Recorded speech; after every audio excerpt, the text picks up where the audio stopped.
Ching-a-ling-a-ling, ching-ching. Ching-a-ling-a-ling, ching-ching. Ching-a-ling-a-ling, ching-ching. Ching-a-ling-a-ling, ching-ching. Ching-a-ling-a-ling, ching-ching.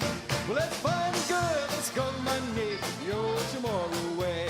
Well, it's fine and good, it's gold money, the old tomorrow way. Hey, kids, do you know the song Jungle Bells, Coconut Shells? Okay, let's do that. Pat, do you know that song? All right, come on in, let's go. All right, now don't forget, I know you guys know this too. Okay. Way out here in Guam, there's no hope for snow. Beneath the lovely palms, a typhoon sure could blow. Santa surely knows what the tropics will allow. Instead of using 8 reindeer, he'll use a carabao. Whoa! Jungle bells, coconut shell, sticker birds all the way. Oh, what fun it is to ride in a two-horse truck today. Hey! Jungle bells, coconut shell, sticker birds all the way. Oh, what fun it is to ride in a two-horse. Yeah, well, I know it's December. It feels just like July. The Christmas spirit's in the air, 'cause everyone is wearing a lei. But when the tropic sun lights up all the Christmas trees, you can bet it's in the air, 'cause Christmas time is here. Yeah, jungle bells, coconut shell, sticker birds all the way. Oh, what fun it is to ride in a two-horse today. Hey, jungle bells, coconut shell, sticker birds all the way. Oh, what fun it is to ride in a Carabao Park today. Hey, thank you guys. So you were great. Shall we ask them to sing along with us? Since it's going to be on TV, and they might as well see themselves singing it. Okay, everybody now, you know that. 1, 2, 1, 2, 3. Jungle bells, coconut shells, sticker birds all the way. Oh, what fun it is to ride in a wire boat today. Jungle bells, coconut shell, sticker birds all the way. Oh, what fun it is to ride in a caravan today. Thank you. Give yourselves a nice warm hand. Thank you. Woo! All right, here we go. Let's end it up here now. 1, 2, 3. Say ching-a-ling-a-ling, ching-ching. Ching-a-ling-a-ling, ching-ching. Ching-a-ling-a-ling, ching-ching. Ching-a-ling-a-ling, ching-ching. Ching-a-ling-a-ling, ching-ching. Ching-a-ling-a-ling, ching-ching. Well, it's fine and good, it's gold money, the old tomorrow way. Well, it's fine and good, it's gold money, the old tomorrow way. It's jungle bells and coconut shell, Santa's on his way.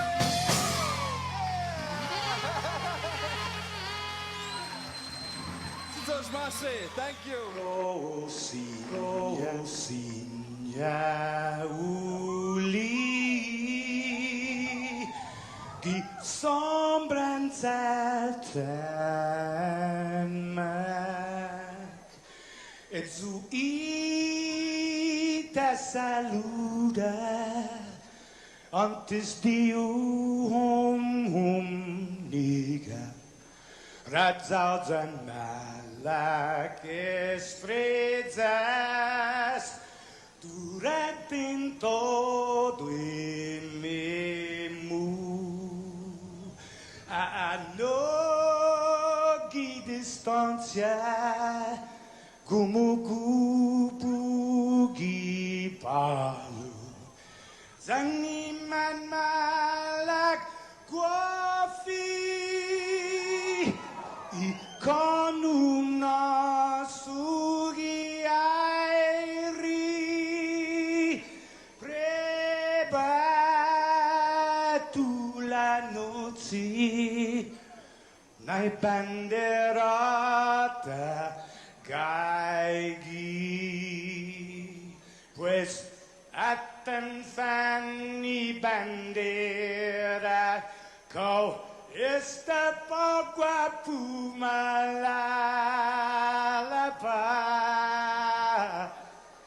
Giluk tanu man libri Sentamiti man kobadi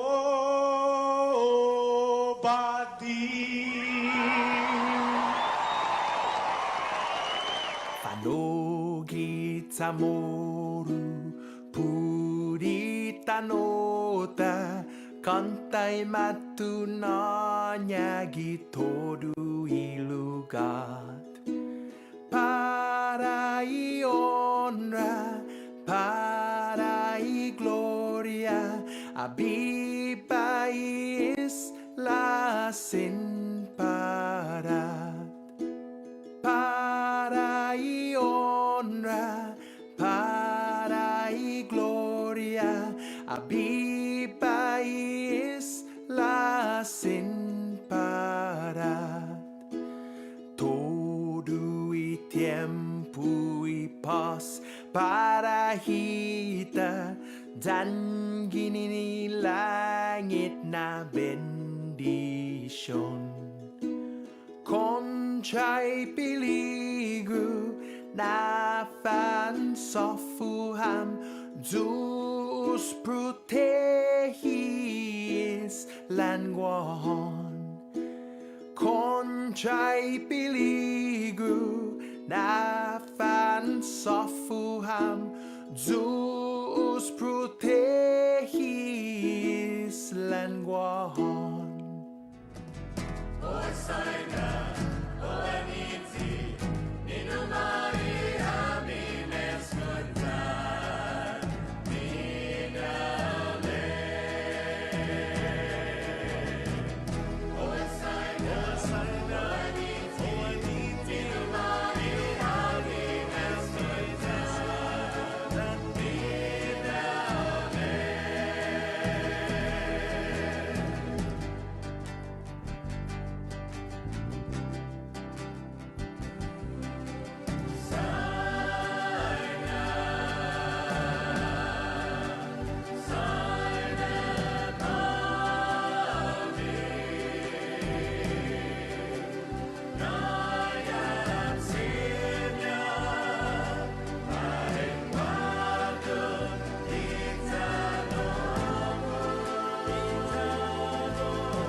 Monday.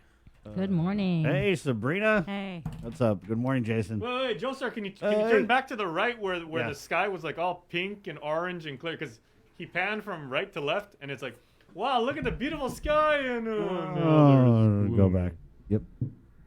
At least he started on a good note. Good Oh, morning, that's what guys. Mondays are. Yeah. Hi, good morning. It's 6:20. Monday, the 6th of December, 2021. Good shot, Joe, sir. Beautiful day out there. A little bit of rain came down, right? A little bit. Just this much. We'll Good find- island weather yesterday afternoon. though. beautiful day. Beautiful. Yeah. We're getting weather. We always do it on Monday, and since your boy Landon Idolette is filing, He's in the bayou. born on the bayou. There you go. He's What other songs have is you there? heard? Is there a conference? Yeah, he's actually representing the territory and the region, for that matter. Talking about like topical weather issues. Nice. And if you have never seen a bunch of meteorologists get together and party, I mean, that's they make it rain, that's for sure. that's a throwdown right there. So is Dingaz coming on? Yeah. So Yeah. And his twin brother Brandon, who is 13 minutes older than him. Yeah, his older brother. Yeah. And if you guys, for those of you who have been with us since last year, when we started doing the show, That was actually Jay. I'm sorry, we started doing the show. Was it last year? yeah. Yeah. Oh, Last yeah. March. Sorry, I'm the one who's losing track because But- it's almost next year, and then we'll be able to say we did the show the year before last year. Yeah. But It's remember, just been a long 2 years, guys. Oh my God. Brandon and Landon's family, the Aidlets, and they're, some of them are in Florida, some of them are in Washington, and some of them are here. They showed us on Zoom like how they decorate like their houses for Christmas, and that was like off the charts.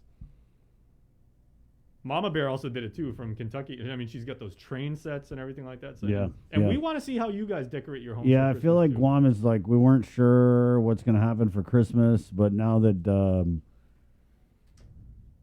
things are pretty much open, I think people are going to go for it. I bought a tree. Very Friday. nice. Yeah. Sabrina's got a Saturday. tree too. Yeah. What? Real or man-made? Real? Douglas fir. Wow. Where'd you go? She went. She got her tree. Okay. I got Okay. my tree too. I can talk about it. Yeah. Speaking of decking the halls and going all Oh, out, those halls got decked this weekend. Let me tell you, boy. somebody got decked? Oh, Yeah, the halls, halls got got decked. decked. Yep. The halls like, hi, halls. Oh, come here, fat when was the last time you fat used that? Christmas owl boy. When was the last time you used that word? Don't let me deck you. I use it every week with my kids. It's one of my favorite terms of endearment. Wow. Oh, okay. That would be CPS on line 1, by the way. No, but I was saying, speaking of holiday displays and everything, did you guys catch Joan's story this weekend on Anthony Cruz, the gentleman from Mong Mong who has decorated his entire home and has been inviting the community to take tours of it? It is unbelievable. Wow. And for those of you who missed it, we got it coming up. Like Thank you. That's in news, but it's beautiful. Right. But I think this year, hopefully, will be like the weird Christmas. God, I hope so. Really hope so. But we don't know because this Omicron, the macaroon variant, is out. And there was Nestor did a Zoom with the chair of the Physicians Advisor Group, Yeah. Dr. Nathaniel Berg. That was late Friday afternoon. Yeah, very late Friday afternoon. Okay. Okay. At 6:23, the show is brought to you by Pacific Points, Cabo Enterprises, ITN, and Jack in the Box. If you guys saw that on camera, Sabrina was trying to like tell me something. The problem with wearing masks is we can't read lips anymore. so she was looking, I was like, huh? And she's like, You got to learn how to read the eyes, Jay. yeah. This is good training. Yeah, no, did you Jay, you what guys- am I saying right now? Huh?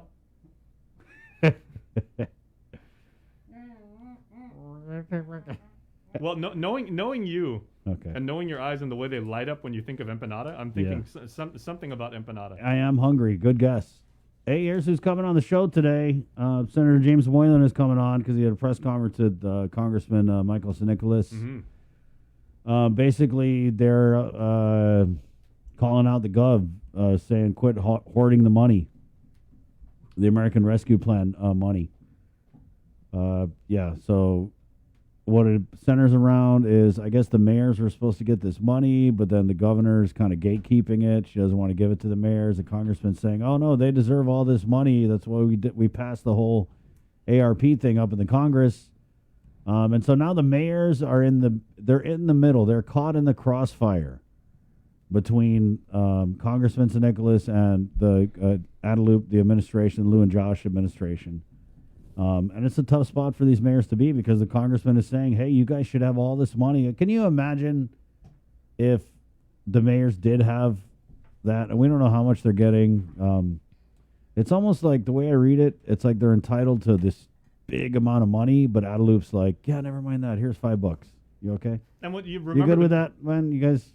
Remember the big key takeaway, the soundbite that from the congressman's press conference was he said, all we need is someone to step up and who's not afraid to quote to piss off the governor, and I'll go with you. Yeah, he said that. Yeah. Now what's interesting is And that's kind of what it's about, guys. It's Yeah. like you have to really kiss up to the governor, and if you get on her bad side, if you get on her bad side, forget about any morning interviews. Yeah, and then late Friday, it was interesting because Nestor actually interviewed the executive director of the Mayor's Council, Angel Sablan, who kind of, said that, and he goes, well, I don't want to get into this whole Of war of course words he and wind up doesn't. Yeah. pissing off some, Yeah, but he because used you the know whole why? pissing off somebody. Because the election's coming up, and the governor and the congressman, they know that the mayors. That's why they don't really like messing with the mayors, because the mayors, they organize the village level, and that's where you go vote. And so it's So what kind of is it, like, interesting. tis the season to piss off the chief executive, or what? Yeah, I mean, well, it's actually the season to kiss up to the mayor. So the congressman's playing it right, and that's going to put the governor in this position where, and it's kind of like I feel like this administration, they're really taking advantage of the fact that like a lot of people don't know what's going on the federal side, because we don't. It's not like we can call up Uncle Sam and be like, hey, is Auntie Lou really doing everything she's supposed to do with this money? It's just sitting in the bank. We can't do that. There's no way. And so we rely on the congressman as our federal channel, and what he's saying is like, oh yeah, they're not doing what they're supposed to be doing. So yeah, that's where we're at now. Is the mayors are caught in the middle, and they're probably thinking, God, it would be nice if we had all the money the congressman said we're supposed to have, because it would be great. They could do all these village improvements without having to run everything through Adelup and wait for Adelup to make a video where the governor's going to be the center of attention. He's got all this money, and who knows better than what to do with it at the village level than the mayors? They know where we need street lights. They know we need road repair. You know what I mean? This makes sense to me. This makes sense. Because we've seen when you give Adelup the money, to me, they blew it. They let it sit in a bank for ever since May. That's not what the money's for. It's not supposed to sit in a bank. It's supposed to be in our pocket right now for Christmas. Hey, it's 6:27. Who else is coming up? Yeah, Mayor Jesse Alex coming up. He just came back from leave, and he's jumping right in the middle of all this. How's that? First day back on the job, Bree, and it's like So much for easing right into it. easing Yeah. back into the job. And then Hey, Mayor, welcome back. You get your Christmas shopping done? Oh, yeah, this happened. yeah. And then Tomas McGluttony, Bree, there's like so much going on in the NMI. Prayers and Yeah. thoughts for the NMI with the COVID. He's coming up too. And then restrictions officially implemented. The governor has also said they have closed government agencies for the next 14 days. non-essential government Yeah. offices. Yeah, so that's coming up. Also, Guam Hogs, Jay, they're doing a Christmas candy run. Yeah, so their big Christmas run. The Hogs are going to be rolling out, and we are going to talk to Jerry Hartwick and Roro Ada. They're the big leaders at the Guam Hogs Motorcycle Club, and we're going to show how they'll be bringing the holiday spirit and making kids' faces bright as they always do. And then also our friend Arlene Steffi. She was recently honored by UOG by giving an honorary doctorate degree for her lifetime work. And we're going to show you guys the actual graphic, but she's made and she goes, this is my virtual resume.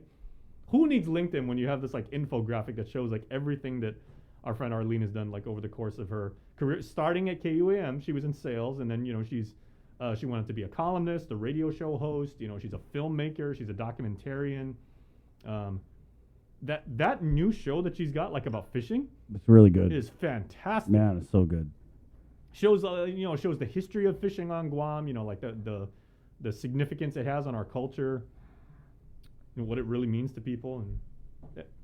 And Arlene has always she's done it with a sense of respect for the old ways, but at the same time she goes, I'm not gonna just sugarcoat this stuff. I seek the truth. It's going to be good. 6:29. Let's go ahead and get into the news, shall we? Yeah. Let's go. On a Monday morning, 6th day of December, 2021. Here with our first look at news, which is brought to you by Pacific Points with the very latest Sabrina Salas-Mantanani. Good morning, Sabrina. Good day, everybody. The Guam Police Department is asking for the public's help if any persons or family members' child may have wandered off from home with the Woostig area. Early Sunday morning, officers from the Dededo Precinct responded to a call in Jigo of a possible missing child. The reporting person, along with another individual, said they saw a female approximately 5 years old wearing a pink outfit walking alone along the jungle area of Chalan Kaskahu and Chalan Okra. GPD units conducted a perimeter check of the area and was unsuccessful in locating the child. If you have any information, please contact the Dededo Precinct. The number is 671-632-9811 or police dispatch at 671-475-8615 or 8617. The Joint Information Center Sunday reported 10 people hospitalized for COVID. Out of the 10 hospitalizations, 1 is a pediatric admission and 2 are receiving ICU level of care. Of those patients, 3 are vaccinated, 6 unvaccinated, 1 is ineligible. Public Health reports just 1 new positive case of COVID-19 out of 200 tests performed on December 4th. The results from private clinics will be reported today. To date, there have been a total of 19,248 officially reported cases, 266 deaths, 280 cases in isolation, and 18,702 recoveries. The CAR score remains at 0.07. To date, a total of 126,277 of Guam's eligible population is fully vaccinated. Over the weekend, the CNMI reported its 5th COVID-related death and 42 new positive cases. Additionally, starting today, all NMI non-essential government offices will be shut down for the next 14 days to December 19th. CNMI Governor Ralph Torres, in a memo last night to government agency heads, stated protecting the health and safety of our people has been the main priority during this COVID-19 pandemic, and I will continue to do everything I can to keep our community safe against this virus. Those department heads will facilitate teleworking within their offices amid the stay-at-home order. Torres added certain essential government offices will be open to the public on a limited basis. This includes the Division of Revenue and Taxation and the CNMI Treasury. Essential services involved in law enforcement, public safety, and public health will continue to fully operate. Announcements will be made regarding other public services. With more news now, here is Isaiah again. This news update is brought to you by Pacific Points. Do more, get more. Hafide, good morning, everyone. Guahusi Isaiah again with your headlines here on The Link. The Omicron variant is getting closer. It's now made its way to Hawaii, according to state authorities. Now, the chairman of the Governor's Physicians Advisory Group, Dr. Nathaniel Berg, says Guam needs to get ready for the inevitable arrival of the variant here. We feel there is an urgent need to get ready for not just Omicron, but the potential for another variant. The Physicians Advisory Group met last evening, and after a thorough discussion, there was a unanimous decision to make sure that we get out to the public the Physicians Advisory Group's feeling that there is an urgent need for Guam to get prepared for Omicron and whatever virus variant may come after that. He says that's because no one is sure what the complete impact will be. People are getting sick. It's far more infectious. But if you're a healthy adult, it seems okay. The issue is we don't have big enough studies yet to know that that is true. We don't have enough information to know if it's infecting children at a higher rate, but it seems to be. It seems to be that younger children are getting infected more. He says protection is available, and they want the children to be as protected as much as possible. Right now, what we feel from the Physicians Advisory Group is an urgent need for the Department of Education to make those vaccinations available to every parent that wants their kids vaccinated. And there's a unifying place where that takes place, and that's at the schools. There is no plan at this point to revert back to greater restrictions. If we don't get the children vaccinated and the adults fully protected with that third dose, we may be singing a different story soon. It's not that I'm saying, I'm so frightened of this. What I'm saying is we have an opportunity right now to get really well prepared. That opportunity goes away as soon as a new variant is here and is running crazy through the community, as did the Delta. You can't do it at that point. You then need to tighten up restrictions. If we get prepared, we can avoid that. For Guam's News Network, I'm Nestor Lecanto. The Guam Department of Education responds to the head of the Physicians Advisory Group's call to urgent action. According to Guam Department of Education Superintendent John Fernandez, GDOE met with Acting Governor Joshua Tenorio on Thursday, as well as doctors, and they are stressing the urgency of getting all children 5 through 11 vaccinated as soon as possible. He says they agree with them. In fact, from day one, GDOE has supported the island's vaccination efforts by utilizing Ukudu High School for community vaccination clinics and by partnering at schools to do vaccination clinics outside of school hours. However, according to Fernandez, they are urging that vaccination clinics during school hours be the next step. He says, quote, obviously that is going to take more thought and planning, which we are doing with the acting governor's staff. The superintendent says they first need to hear from parents. Parents need to be the ones making this decision. If parents aren't ready to have their kids vaccinated, this will never work. He says they are counting on the doctors and public health to continue to provide information to the public regarding the safety and availability of the vaccines and to continue to maintain options throughout the island for vaccination. In the meantime, GDOE has committed to supporting outreach to parents to determine their willingness and support for in-school vaccination clinics. Once they get their responses, GDOE will have a better idea how to proceed. Fernandez adds parental support is crucial, and because that's the case, we can't take any shortcuts. The Guam Police Department has identified the individual who was found unresponsive lying along Route 1 in Jigo Thursday morning as 23-year-old Taylor Ed Renue. He is a resident of the village. Police responded to the area just before 4 o'clock Thursday morning. GPD's criminal investigation is conducting a death investigation to determine the circumstances involving his death. Anyone who has information about the incident is urged to contact police at 671-475-8615 or 8617. The AG's office confirms that at the request of the Guam Police Department, an independent investigative team, or IIT, was activated to investigate an incident involving a police officer. This video has gone viral, circulating on social media. KUM has learned that this is not the first time officers have responded to this area in Zerido. AG spokesperson Carlina Charfris confirms that this is an ongoing investigation. GPD is not commenting on the incident. That's it for now. We'll see you tonight for KUM News Primetime. This news update is brought to you by Pacific Points. Do more, get more. To you by Pacific Points. Do more, get more. The CDC's global testing order to shorten the timeline for required testing for all international air travelers to 1 day before departure to the U.S. went into effect today here on Guam. Again, beginning today, all air travelers, regardless of citizenship or vaccination status, will be required to show a negative pre-departure COVID-19 viral test taken the day before they board their flight to the United States. For example, a passenger whose flight to the United States is at any time on a Sunday would need to have a negative test taken anytime on Saturday. The Republican Party of Guam going to bat for Senator Joanne Brown over what the senator has called a witch hunt by the Port Authority. The GOP in a release said Port GM Roy Respicio has reached a new low by using his position as Port General Manager to continue his, quote, personal fight against Senator Brown. The Port had issued a resolution targeting Brown over what the Port says are illegal retroactive raises received by Brown when she was Port GM. The resolution also empowered Respicio to seek civil and criminal action against Brown, but AG Levin Camacho said there would be challenges to pursuing criminal charges, including proving willful misconduct in the statute of limitations. Meanwhile, the GOP release also called out Respicio for retroactive raises for senators he supported and voted for while he was a sitting senator.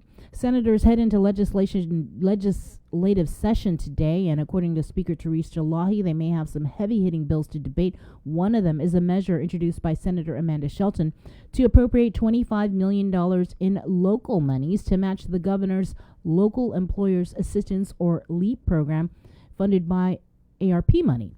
Other measures on the agenda include Senator Tello Taidagui's measure to establish licensing rules for adoption agencies and Senator Sabina Perez's bill to improve sole source procurement.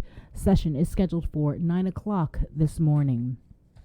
The Mayor's Council won't be getting into the middle of the controversy over millions of dollars in American Rescue Plan funding supposedly due to them. In a news conference last Thursday, Congressman Michelson Nicholas said the mayor should be getting $50 million in what's classified as county or non-entity funding.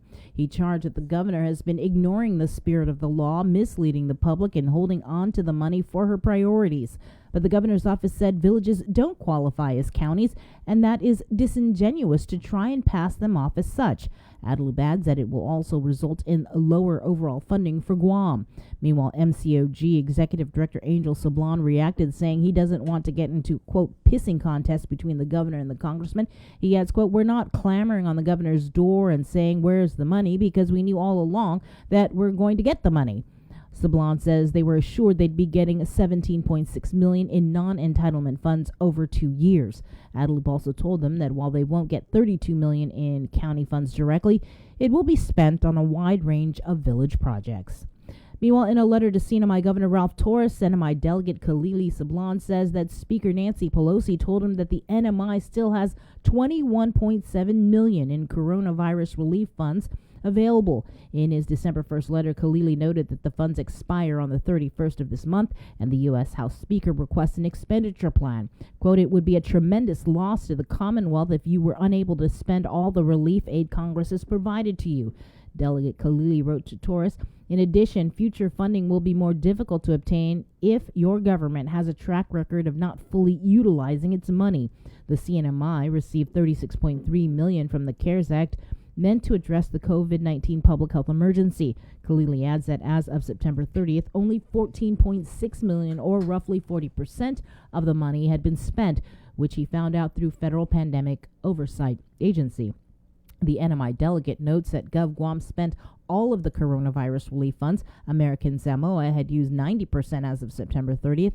He raised concerns about funds not being allocated to the Commonwealth Healthcare Corporation and education per his review of the spending so far. KUAM reached out to the Office of the Governor in the CNMI for comment and was told that the Secretary of Finance will be releasing a statement on the matter soon. According to the Congressional Research Service report, the deadline for spending coronavirus relief funds provided through the CARES Act was initially December 30th, 2020, but was extended through December 31st of this year by the Consolidated Appropriations Act of 2021. NMI Governor Ralph Torres, in the meantime, was issued a subpoena to appear before the House committee investigating his expenditures and travel. He was issued the subpoena Saturday morning in person by the House Sergeant at Arms. The subpoena commands him to appear before the committee on December 10th at 10:30 in the morning at the legislature on Saipan. Torres recently launched a Facebook video series to address some of the allegations against him. The subpoena lists 7 areas that define the scope of the committee's investigation, including premium travel, expenditures and reimbursement dating back to 2015, property and inventory policies, use of Department of Public Safety personnel for security, contracts related to consulting and legal representation, payment of utilities, and federal investigations involving the CNMI government. Expenditures and resources. Chair Salinas Babalta told KUAM, quote, we appreciate that Governor Torres has made several comments to the media with respect to the JGO investigation. He has been waiting for this moment to clear his name, and we look forward to his testimony. The committee hopes that he will make the time to answer our questions under oath. In a statement upon the release of the first video in November, he said, for months, I have publicly called for the House JGO committee to send me their concerns so I can send them the truth. I sent a letter to the JGO chair on Monday, November 8th, with a 1-week deadline requesting for questions in writing. Yet 2 weeks after the letter was sent, no response by the JGO was received. And as we reported, it's not clear how this stay-home order will affect these deliberations.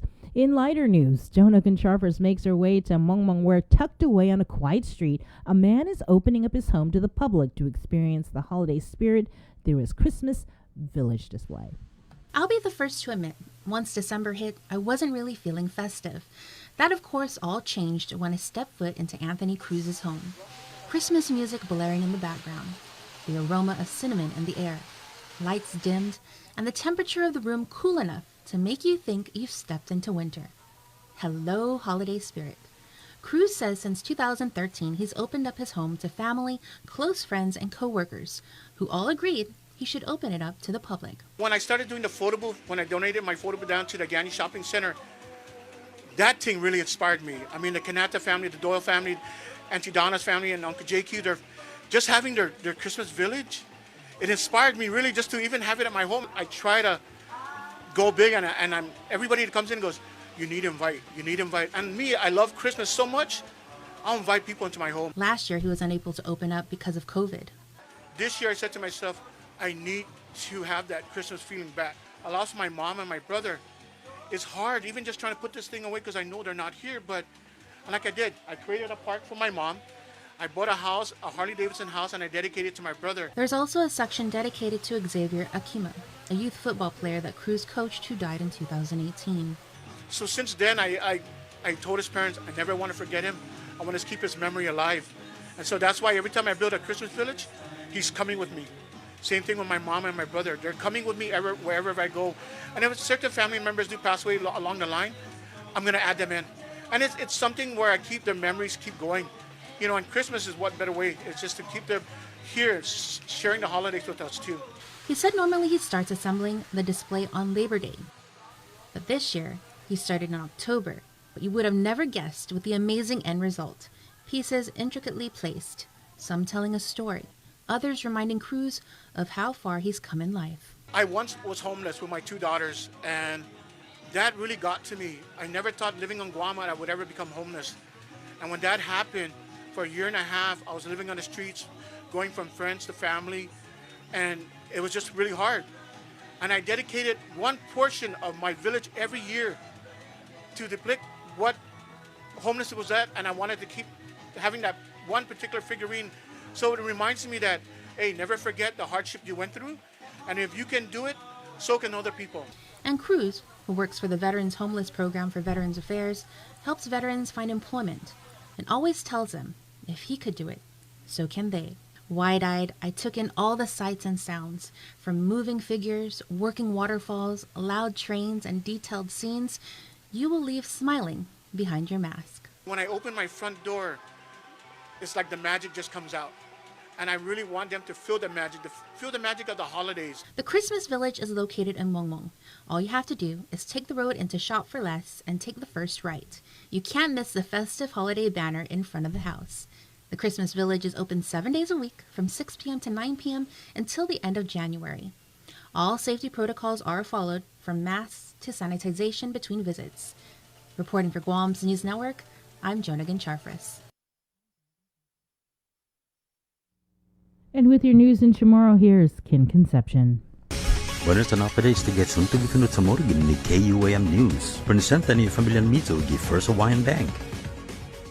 Para session pago na day legislatura, ja según Speaker Teresa Lahi, guasya senfotin na bill para mga argumento. Uno sa ibiw na si Senadora Amanda Shelton ni para apropiasito 25 milyon pesos para manaadzay programa ni gobyerno ni Local Employers Assistance at LEAP. Otro siya sa ibiw na si Senadora Telo Tairagui ni para ma-establisa reglamento lisensya para ahensya ni Nadapta. Jan ibiw na si Senadora Sabina Perez ni para na mas adelanto sole source na procurement para matutuhan ni session gilas 9 paguna ogan. Masasunto, makonfirma ni Opisina ni Redad Abogao na sigon rin requesta ni Guam Police Department mana-active independent investigative team para maimbestiga ang kausa ni Unimbatga uno na opisyal polisiya. I-video pa na sa sedimento sa mana-viral gimedan sosyal gi internet. Man masangani KUAM News na tiestiya na biyahe na man marespondi polisiya guhigato na lugar kita dedito. Spokesperson para ni Redad Abogao, si Carlina Charfros, akonfirma na esta maimbestiga azo na sinisedi. Timamalago GPD mas para masangan po destina kausa. Yuto mo na sunto gifinot sa morogin ni KUAM News para pago na Lunes. Igobernador ni CNMI si Ralph Torres sa Masupina para ano gi House na komiteya nung membestite gi Gastonia dyan ni Britanya. Manain ni Supina gi ganimapos na sablo no Sergeant at Arms gi House. Isupina sa demanda na gagi gi mena ni komiteya gidia des gi December gilas 10:30 gi egan gi legislatura gi sa ipan. Si Torres mamatinas no anzi Facebook video na series siya para diskuti anzi siya maatsakinya. Isupina sa pasalista 7 na punto no dinifina seryoso na investigasyon ni komiteya no sumano premyo para bumueta gaston niya naslapi and reimbursement siya sa tati 2015 nasakan. Hindi na sabi ni Department of Public Safety na huldanero siya para iton na security kontrata siya no nimbarga representasyon dyan kolusyon ligat inapasin utility siya dyan investigasyon ni Federal no nimbarga loki expenditures and resources sa gobernamento ni CNMI. Para Guam News Network, Guao si Kin Conception. Yasuto ifinut sa moro sa presenta sa ninafatto ni Familian Mizo gi First Hawaiian Bank. Say hello to the First Hawaiian Bank mobile app, where you get smart insights into your finances so you can make smart decisions with your money. With a daily personalized feed, you can compare your monthly income to spending. That's better. Discover where your money is actually going You might be surprised. See what's essential and what isn't. The more you use the app, the smarter it gets. With insights from the First Hawaiian Bank mobile app, it all starts with yes. The Novena to the Christ Child, a podcast series on KUAM Communication, a local Christmas tradition reimagined with all 9 days available on demand on the KUAM Podcast Network, beginning December 6th and streaming on all our digital media platforms, as well as nightly at 7 p.m. on Isla Digital Radio. Attention basketball fans, the wait is over. Clutch Guam presents the second annual McDonald's High School Basketball Classic, going down December 20th to January 8th at the Father Duenas Jungle. Make sure you come through to watch some high school boys and girls varsity division action. You do not want to miss out. Special thanks going out to KUAM Sports. We'll see you there. Get the job done the right way by getting the right stuff at East West Rental Center. With years of experience helping builders, we definitely got what you need. Call 646-1463 or visit us in Upper Tumon. Open Monday to Saturday from 7 a.m. to 5 p.m. and on Sundays from 8 a.m. to 5 p.m.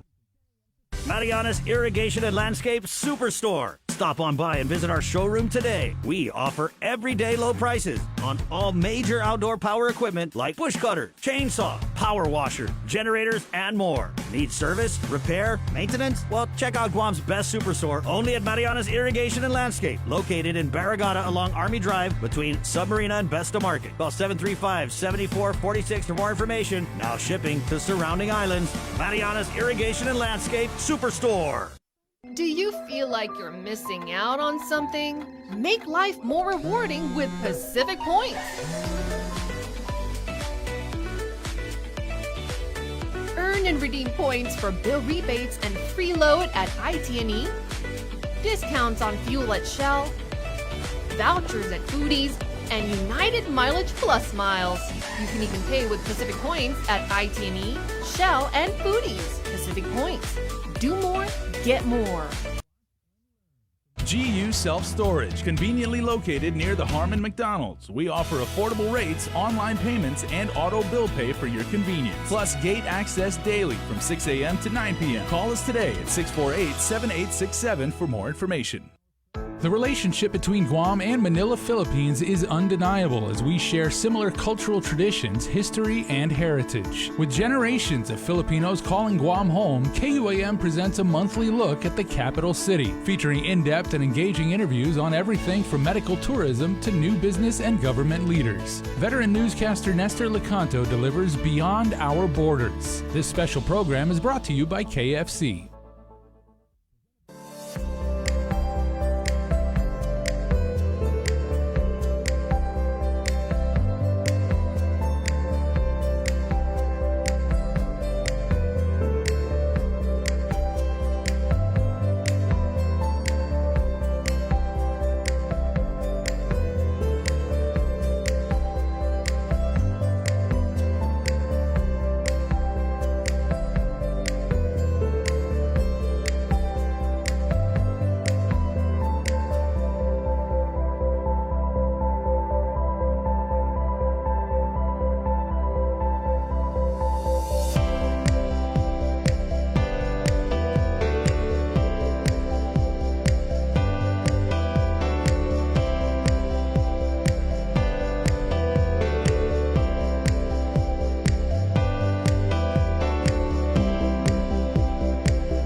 Half a day.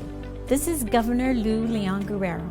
If you're struggling to pay rent and utilities because of the pandemic, your government can help.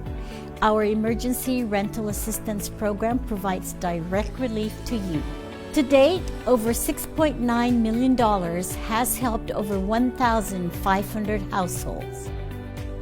Apply online at eoa.guam.gov or call the Department of Administration's Emergency Rental Assistance Program at 671-638-4518 or 19. Uno Mixed. We're mixing it up on the last Thursday of every month with a look at lifestyle, entertainment, food, and so much more on the stations, networks, and digital platforms of KUAM Communications. Uno Mixed is presented to you by Docomo Pacific, Better Together, and Pepsi. That's what I like. Let's get merry during the most wonderful time of the year by making spirits bright. KUAM Communications and Coast 360 want to highlight your decorations and lights by flooding the social media pages of KUAM with your videos and photos. Finish your holiday setup, snap a few shots or video of your delightful display, and send it to us through social media or email them to promotions@KUAM.com. Check out our posts every Friday or tune in to KUAM News Weekend Edition for a special montage of the submissions certain to be making spirits bright with every broadcast. Warmest holiday wishes from KUAM Communications and Coast 360 Federal Credit Union. Together, we thrive. It's time to save on shipping. Support our local entrepreneurs. Find the best steals, deals, and unique products for your holiday shopping needs. The Christmas Pops virtual holiday marketplace is your hub for the best local gifts. Watch the Christmas Pops special airing through December 11th and streaming now across the stations and platforms of KUAM Communications. Visit KUAMChristmasPops.com and be on the lookout for local business profiles on our social media pages. Shop small and support local this holiday season. Presented by UOG School of Business and Public Administration, JA Guam, inspiring youth, and the Guam Visitors Bureau, making Guam a better place to live, work, and visit.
Good morning. Good morning, Monday. Rockin' them bells, as always. Good morning. It's 6:59. Van Motu Fanny Link. Let's go. We're KUAM FM. I got any Guam on the breeze, 93.9. Good morning, Pacific Points, Cabo Enterprises, ITNE, and Jack in the Box. Proud to present this episode Monday. Whoa, lunes of the Link, Pacific Points, Cabo Enterprises, ITNE, and Jack in the Box. Coming up, Senator James Moylan, Mayor Jesse Allig, Brandon Ailette of the National Weather Service. What's the weather going to be like this? Is it going to snow this week? What do you think? Boy, after this last couple years, nothing would surprise me. Huh? Also, Tomas Maglonia, wow. Prayers to the CNMI as they have gone into a lockdown of sorts, right? They've closed non-essential government agencies for 14 days as they are in the midst of a surge over there in the NMI. A surge that may have been started by a person from Guam. I mean, if you track this, if you follow the link, Going back to when they started getting these increases in cases, it all started from an essential worker from Guam who had traveled to the NMI, and then he-ha-ha'd. I think he had gone to a bar, and then when they interviewed him, he had said he was going to go to a party. So our deepest apologies going out to the NMI as they continue. I mean, I'm not even joking. It's embarrassing. As they are really doing a lot of things to try and get a handle on this surge. Been there, done that. Good luck. Wow. 7 o'clock, Jason Salas coming up. Good morning. Good morning. Wednesday, December 8th. Viva Santa Maria Carmelita. Yeah, and Wednesday, of course, our Blessed Mother will be making what is essentially her second tour in as many years around the island. We have the route. Yeah, we do. The Archdiocese actually published this. So 6 a.m. that will be the mass on Wednesday, of course, Camelin Day. Festal Mass for the Immaculate Conception of the Blessed Virgin Mary. The statue of our Blessed Mother will depart Cathedral downtown at 7:10 in the morning. Go from the Agana Theater, the Agana Cathedral towards Sumai. So she is headed to Naval Station first. So she's going to Santa Rita Sumai. Then she'll go. Now this is interesting because she goes down to Sumai and then she's doing basically hanging a Yui and then going back up to Adaloop at 7:55. Then to Totu Parish, so Joser's Church. Then to Mongmong. Then Sinahanya, Agana Heights, Maina. Then to Mooning. So the route is kind of, I mean, it's not exactly like a straight shot or like a loop around the island and everything like that. But Joser and I are already working on like a big visualization of map, and we're going to be able to, or we're going to bring in video throughout the day on Wednesday of where she is, how parishioners are celebrating. Of course her. we are. Yeah. When they go to Jotnya, when does she go to Jotnya? Okay, Like Jotnya 1:30 or something?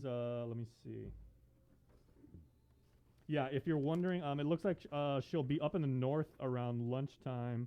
Jotnya, she will be at St. Francis of Assisi Parish, 1:35 in the afternoon on Wednesday. Yeah. So I think there's a mass, and then they're asked, because I was at church yesterday. They're asking that people kind of line up right out there in front of St. Francis. Yeah. Okay, so she's going down to Naval Station, then like I said, turning around, going up to Adaloop, and then basically going up north and then around the island. So she's going like around Dedido, Barragata, Jotnya, and then coming around the bottom of the island. Then she will, let's see. Okay, she'll be in Asin at 5:20 in the afternoon, and then make her triumphant return to the Cathedral Basilica at 5:45 for another mass at 6 p.m. All right. So this takes a lot of coordination, a lot of like orchestration, everything like that. So shout out to our friends at the Archdiocese for doing this for the faithful, because this is tremendous. It is. Yeah, people will love this. Yeah. It's going to be awesome. It's historic too. It is. You're right. Remember when they did it last year with St. Anthony? Yep. And the statue fell? Sorry, that's not supposed to be funny. And that guy's probably still saying Hail Marys as part of his penance. Yeah. Your penance is you're going to say Hail Marys for the next 8 years. Okay, and I'm seeing on Twitter right now, people are saying, is this the traditional Catholic event where you wave the handkerchief? The handkerchiefs. Yeah. So Yeah. it's a white handkerchief for Yeah. peace, right? Yeah. Okay. All right. Yeah. Or you could put up your wipes. I'm pretty sure they'll make an allowance for that. Yeah. It's all the vibe. Yeah, It's Monday, December 6th. That's going to be such a tremendous moment for for the island's Catholic faith. Yeah, good thing we're working. Do you think this would actually be even more? Because I mean, it's one thing if you're a parishioner and you go to your village parish that you've probably been attending like your whole life, and you go there and you say the prayers and you go through everything. But to actually see her make her tour around, go to your street, drive by your house. It's yet another example of a positive that came out of this negative that we're calling the pandemic. Yeah. I mean, it's a positive, Okay, right? and everybody, and it goes without saying that if you're on the road on Wednesday, like if you see a bunch of cars with their hazards, like the blinkers are on and everything like that, and there's a curious, assumedly like a big truck, and there's a big 6-sided like glass box and everything like that. Give them their space. Slow down and everything like that, Because you don't want to be that guy who crashes into Santa Maria Common. Trust me, you don't. Okay? There will be blood. 7:05. Coming up, we have this interview with Dr. Nathaniel Berg. He's the chair of the Physicians Advisory Group. And Nestor was able to interview him Friday about the Omicron variant. Pretty interesting interview. Very interesting. If you really pay attention, I know that Dr. Berg was, I believe he was in the paper last week, and he was already saying that this Omicron variant, those who are vaccinated will be protected against this variant, which I thought was interesting because no one has really said that nationally. If you track what's going on nationally with the Omicron variant, they're all saying that we need to wait and see. And so that's why, to me, his interview with Nestor was it was really interesting because I felt like he was really saying a lot of stuff off the top of his head that hasn't really been verified nationally. And I get it, right? They want to use this as an opportunity to get more children vaccinated, right? As the children are the last, I guess, of the Mohicans, if you will. And there's that angle that you now tie into it because Isaiah. Because it's really interesting. If you watch this interview, what he said there isn't enough data to determine if the kids are getting infected. Mm-hmm. But then he said, but our feeling is they are. So I wasn't really sure what to even make of that. No, he was saying if the kids are getting any more sick. Right. Because he goes, it seems like from what limited data they have already that it's affecting children more predominantly than grown adults. Yeah, but I mean, we haven't really seen that, and I get where they're coming from. Is they want to use this as a push to get the kids vaccinated because the child vaccine numbers, they're not where public health wants them to be. But the way I look at it is that's partly public health's fault, and that's because they don't want to come out here and tell people about it. They don't. There's this ridiculous ban on coming on the link during a pandemic. It's so petty. I can't even believe it. And so when we have the head of the Physicians Advisory Group banging the drum for you guys to go vaccinate your kids, but public health doesn't even come out and say, hey, here's what the issues are, right? Because the issue is a lot of parents, including myself, want to kind of wait and ask questions about it. And there really isn't an opportunity to do that because that messaging, right, it's not really out there. And so how serious is this variant going to be? And are they going to be able to convince enough people that this variant is coming and you better go get your kids vaccinated like yesterday? Because that's where they're going towards. And if you listen to the interview with Dr. Berg, who's a radiologist, it was very interesting to me because they really put a lot of the pressure on the Department of Education. I mean, there was a part of the interview where he goes, oh my God, DOE's really got to get these kids vaccinated. But last time I checked, I thought public health was the one who was supposed to be out here getting the kids vaccinated. Why are we putting it on DOE? It's the school system. Public health should lead any effort, right? And I wasn't sure why, GDOE was the number one thing out of Dr. Berg's mouth, which has got to be news for GDOE because they're busy trying to run a school system with everybody going face to face. So maybe they don't really have the time to be coming out with that. It should be, I don't know, something public health does, but we don't really hear much from public health during this pandemic, which I think is pretty sad. But if the Omicron variant is already in Hawaii, right, then I think it's probably here already. I mean, why wouldn't it be? If you're fully vaccinated, you could get Omicron and you could still come into Guam. And the concern for us is, as public health has said, it's not that we don't send samples to the CDC. We send samples to the CDC all the time. It's just they're so slammed. Oh, it's a backup. Yeah, we normally don't get our results back on whether the variants may be here or not for a couple months. Remember what they had said, Dr. Ann had said that we're going to have that ability to do that ourselves here. We're getting the genomic sequencer. Soon, but not yet. It's 7:10 here. I'm pretty sure we're going to be talking about this all morning, but that's the push, guys, is they really want to get the kids vaccinated. But to me, if they want to do that, then they got to do the legwork, and they got to come out here, and they got to, give parents a number to call if parents have questions. You know what Dr. Berg also said, and you'll see this when we run the full interview, is he also said it's imperative, and he kept saying, if you can't see it, I'm using air quotes and everything. We need to urgently prepare Yeah. Because he was also saying, he's like, now would be the opportune time because those FEMA nurses are out here, but they're only here until the end of the year, meaning not the next 23 days, 27 days.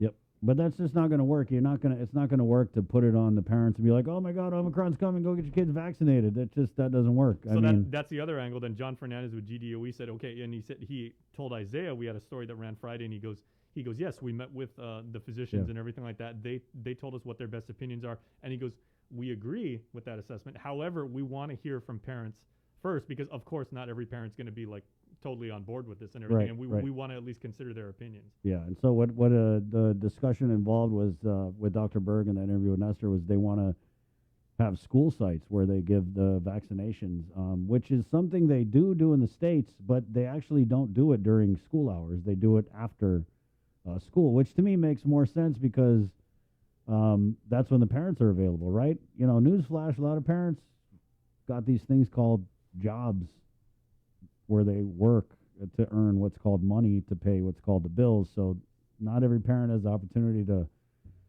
tell the boss, sorry, you got to go take care of this thing with my kid. So, yeah, we'll see. We'll track it for you guys. We'll keep you posted. It's 7-11, Monday, December 6th. Senator Jim Moylan in the KUAM News Link Zoom room. Good morning, Senator.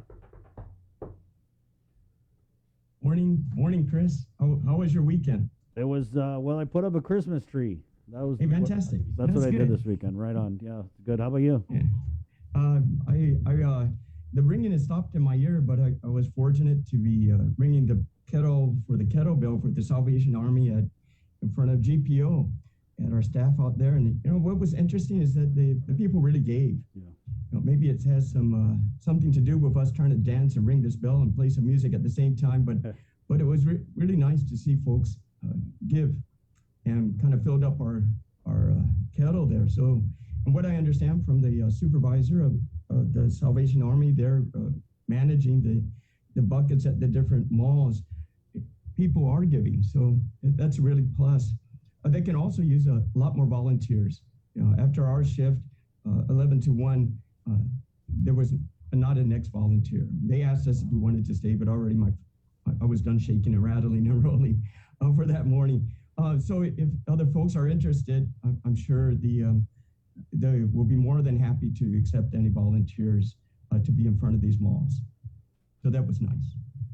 Well, that is cool. And yeah, people are being very generous. We just had Giving Tuesday, and especially when you hear, Senator, how many people are struggling out there. It's like those of us who have been so blessed and lucky to keep our jobs and to keep our income. It's like you're seeing those people step up to kind of lift everyone. And I just think it's a shame that we're not seeing the same out of, the highest elected positions on the land. Instead, what we're seeing is this conversation about why aren't you giving the people the money? Why aren't you giving the mayors the money? And you were a big part of that conversation as Congressman St. Nicholas had his press conference.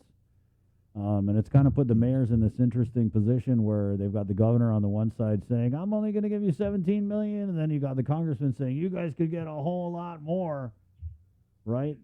So let's just start from there. What have you heard since that press conference? Right. Well, nothing really other than what I read in the news as well, which is helpful because it doesn't really come from the administration to the co-equal branch of government so the legislature can understand. But this has started several months ago when I took a trip out to D.C. And we asked the congressman, had the appointment time, and asked Congressman St. Nicholas, so how can we help the mayors? And he basically said, well, the money's in the ARP, and said, show us. And then they went on further to explain the $30 million available for the village, for the counties and municipalities, and the additional 17.6 for the pandemic aid for the counties and municipalities as well. So right away, we did our normal thing and wrote a letter to Adelup and 3 months ago and asked, so what's going to happen? And there was no answer. So then when we came back from that trip, we had a little news conference for ourselves there and found out a lot of information wasn't shared with the entire mayor's group, which is unfortunate. And it seems that's what we had to do continuously with this administration, push for the information. And all we're asking is show us your plan on how you're going to utilize this money, which, all right, if we understand we're not municipalities, if we're not a county, it's the spirit of the law that the American Rescue Plan was given out. And what I'm reading as well is that the administration is kind of going with that too, after scolding us to say, don't you know the difference between municipalities and counties? You know, that Guam has villages. It doesn't fit into that square, you know, just like how you write your FOIA request. It doesn't fit into that square.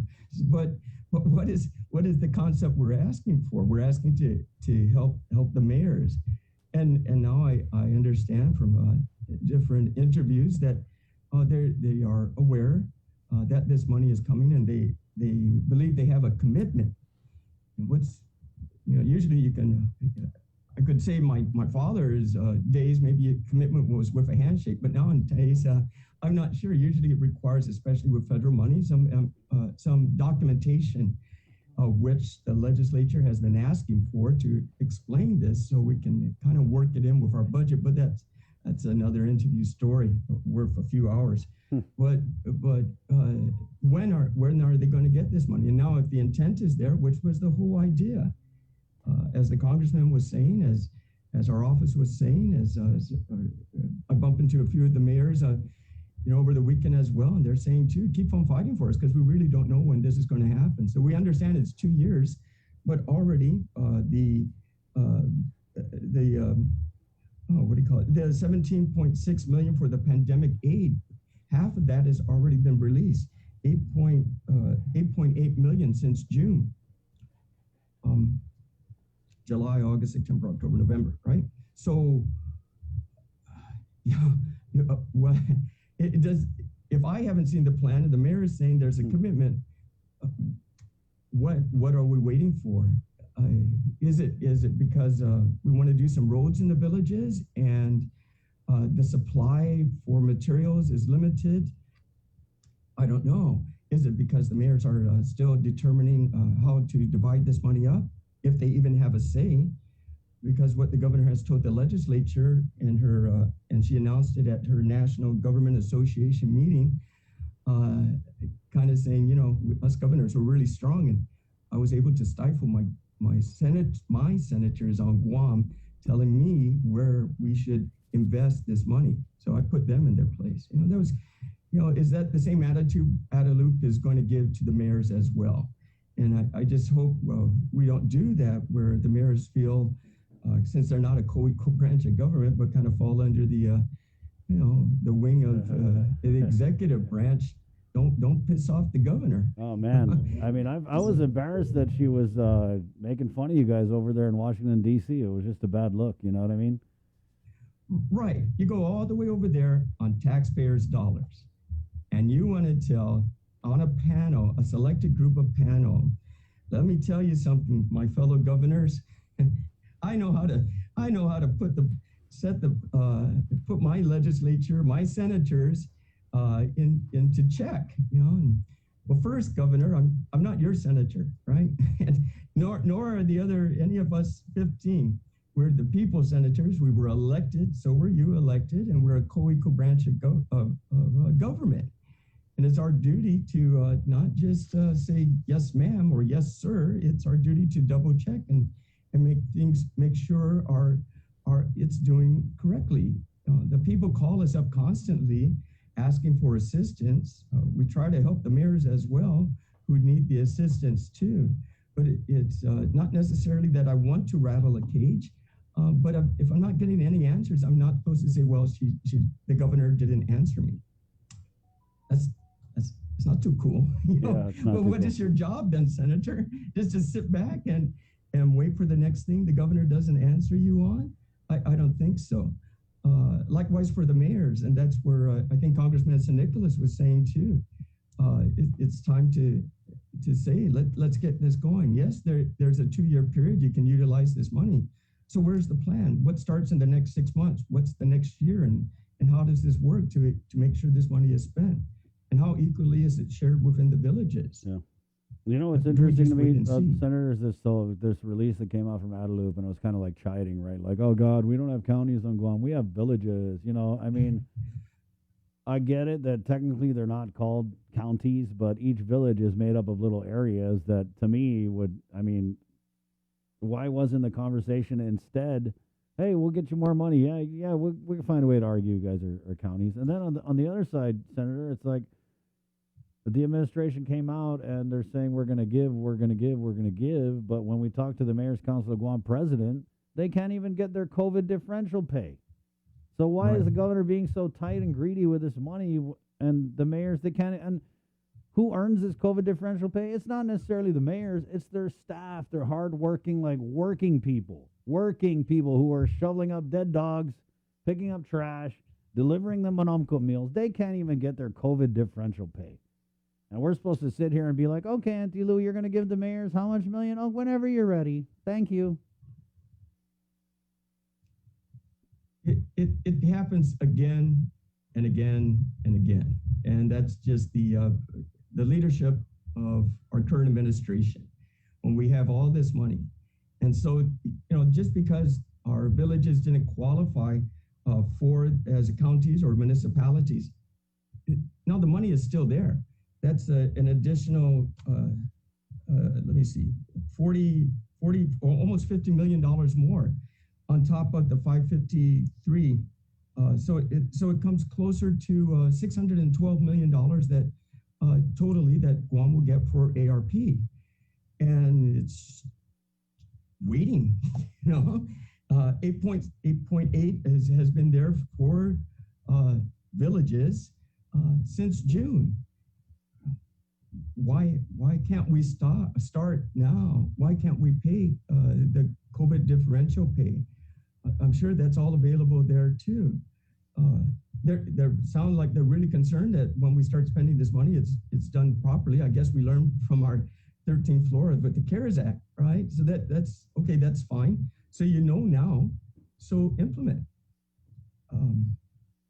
It's just unfortunate that these questions come up. One, we should be united and working together to start it off in our villages and work it all the way up for our different government services. And instead of saying how great my administration is, let's show it with our villages. Let's show it with our increased police force. Let's show it with how these agencies are better performing. Let's show it with the permitting department. Let's show it with the roads. Instead of advertisements, I see in the newspaper talking about there's more pandemic money available for small businesses. A whole page advertisement. 1/3 of that page is the faces of our current government officials. Why? Of course it is. Hello. Yeah. It's called multitasking, Senator. They're campaigning and they're telling people, hey, come get this money, and guess who's giving you this money? Right? Yes. Yeah. With a quote on saying how great the administration is doing. Allow the people to say that for you. Allow the businesses to say that for you.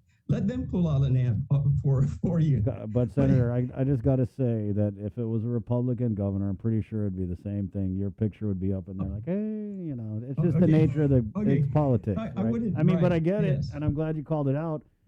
Because you're right, a lot of these videos on the Facebook, I'm not really sure what the messaging value of it. They just seem to be these gratuitous, like, let's show the governor doing this or doing that. I mean, they're pretty much, to me, campaign materials. Yes, right. Smart, especially since you want to get reelected. Yeah. But is like what you're mentioning, the advertisement purpose should be talking about this pandemic funds available for the businesses. Well, what's the qualification? You must be A, B, C. And how do I apply? 1, 2, 3. And who do I call? Big, bold numbers, right? Sure, put the governor's logo there, but make it the most thing, right? Look at some of the advertisement for commercial businesses when they're selling the product. They really attract you to that to get you there. What are we selling here? It's a picture of our current administrators. That's federal funds, right? And you're right. Yeah, probably whoever the governor is, may want to do that too. But would we have to mandate that? It's like, knock it off. Don't use federal funds or local funds to tell how great you are. Let the people decide that when they go into the election booth. Let the media decide that when they want to do an interview with you, if you so have the If you can so grace us. gumption or the strength Gumption, to come up the on gumption. gumption to get Yeah, onto the the link gumption. and answer some questions, to spread the word about to the people, whether it be Department of Public Health with the new variant coming on over here, hopefully not coming here, but educating the public. It's you have to be able to take it. You have to be able to get in front of the media and answer their questions. After all, you folks are just asking that for the people of Guam. Likewise, the senators are too. It's just not our idea. It's because the people are talking to us and they're expecting us to give answers. How juicy do you think this session's going to be? Because they have this the LEAP bill, right? This is like the governor's going to use 25 mil from the ARP, and then they're asking that we dump out all the local money piggy banks and count up all our pennies so that we can match a 25 mil. Do you think it's going to be pretty hot, Senator? There will be a lot of talk to say how important it is to help the small businesses, and the small business. Of course, we're talking to us too, to try to get this bill moved forward. And I'm glad it did. I don't necessarily see a senator wanting to say no to this bill. I think it would be a unanimous decision to help support these other groups for supporting tourism, right? They're going to come back to Guam, and they're not going to have these other additional tours to attend. So what are they going to do on the island, right? These guys need to survive, and it's hard to when you're a small business operating like this. But what I think will happen, my projection is the governor then signs it into law, because it also agrees with what she did with the ARP fundings, right, to kind of match it. But when is it going to be implemented? We got 2 years to do this once again. Is it on her call or not, right? Or like the RISE Act, right? We had to call that out, and then it's gradually happened until it became the All RISE Act, when it becomes the administration's plan, and then it's fully backed, and then we find out how much is spent and how many people were there and how satisfied everybody was, and we removed the cap. But unless we pushed it, I think that would have been a different story. Likewise for this bill to get passed, it should go really smooth. But when is the implementation process? Because it's basically up to the governor, as we saw with the RISE Act as well. So hopefully it's not going to be further waited on for approval of federal funding. But Senator, let me get in here. So the governor was just in D.C., and I'm pretty sure a lot of your colleagues, it's still very fresh. I might just play it again coming up. Do we still have the clip? The My Senators clip? Yeah, we'll get it. I'll play it just to warm you guys up for session. But right, if I'm a senator and I'm looking at this and I'm seeing this video of the governor saying, oh, my senators back in Guam, they're so mad because they can't even touch this ARP. I would think that that's going to make me grouchy for this week's session. And I'm going to be like, oh, we can't even touch the ARP. Well, why don't you just use all the ARP for your precious LEAP program? Like, so you really don't think anybody, you're saying it's going to be unanimous, the support? I totally disagree. I think a lot of people are going to say, hey, use the ARP. We don't have no local money. I think that's going to be the it's a huge debate. And it's unfortunate that the small businesses are put in this position where they have to advocate for something that I want to say personally, maybe they don't feel is a good position to be in, right? Right. And yes, that's true. The governor can today, with the stroke of her pen and the executive order, here's the $70 million that you need. And that's one of the arguments I was upset with when they first came to present this to me, the business folks, right? I wasn't upset with them. I was upset that the governor hasn't done this on their own, and why they had to negotiate between the legislature and the governor, right? They're looking at the politics, and they're trying to, it's like playing mom and dad, right? In order to get your way. And it's very smart on them. They know how to discuss this with the senators, and that's how they got their support. I'm sure that discussion will come up also on the floor, but at the end of the day, I can see where the legislature will want to pass this. And not want to to delay it any further or have these business folks go back to the governor to ask for additional support directly from the American Rescue Plan. She already made it known that it shouldn't be that way. Where she has complete control now of close to $600 million, where she could. And she could, if she wanted to later, with her transfer authority, replenish her whatever department. She can use general funds if she wanted to as well.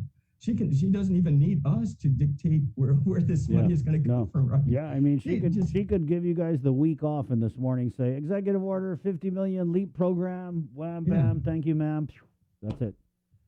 Exactly. But yet the governor goes to the National Governors Association on this panel to say how the National Governments Association was able to put all through the direction of President Biden to put all their legislatures in check so they know we have control of this money. And by the way, Governor, the majority in the 36 Guam legislature is Democrats. Your committees are controlled by Democrats. You're basically telling the majority, which is your fellow Democrats, stay in your place.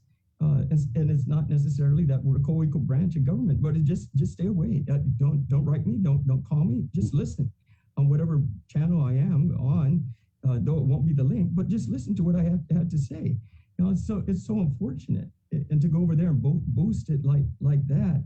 It's insulting. Yeah, I got the clip actually. I really Senator. don't appreciate it. Let's just refresh your colleagues' memories before you go into session this morning.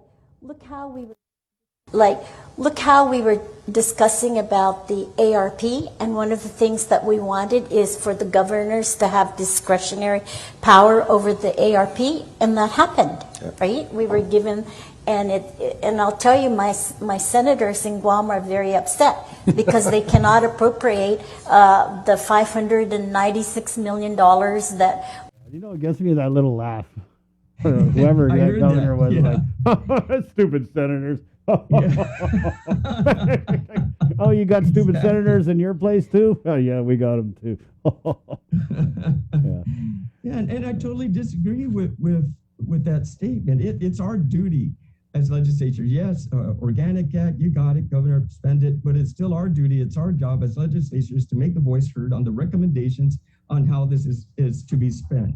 And if you're going to use taxpayers' money to go on this trip just to discredit the Guam legislature, I don't think that helps our community at all. Go through this pandemic and try to work well together. It's a continuous situation that the governor has put the island in, and that's why we keep on seeing these things as well with the pandemic aid for the villages, with the municipalities getting their money as well. Same attitude.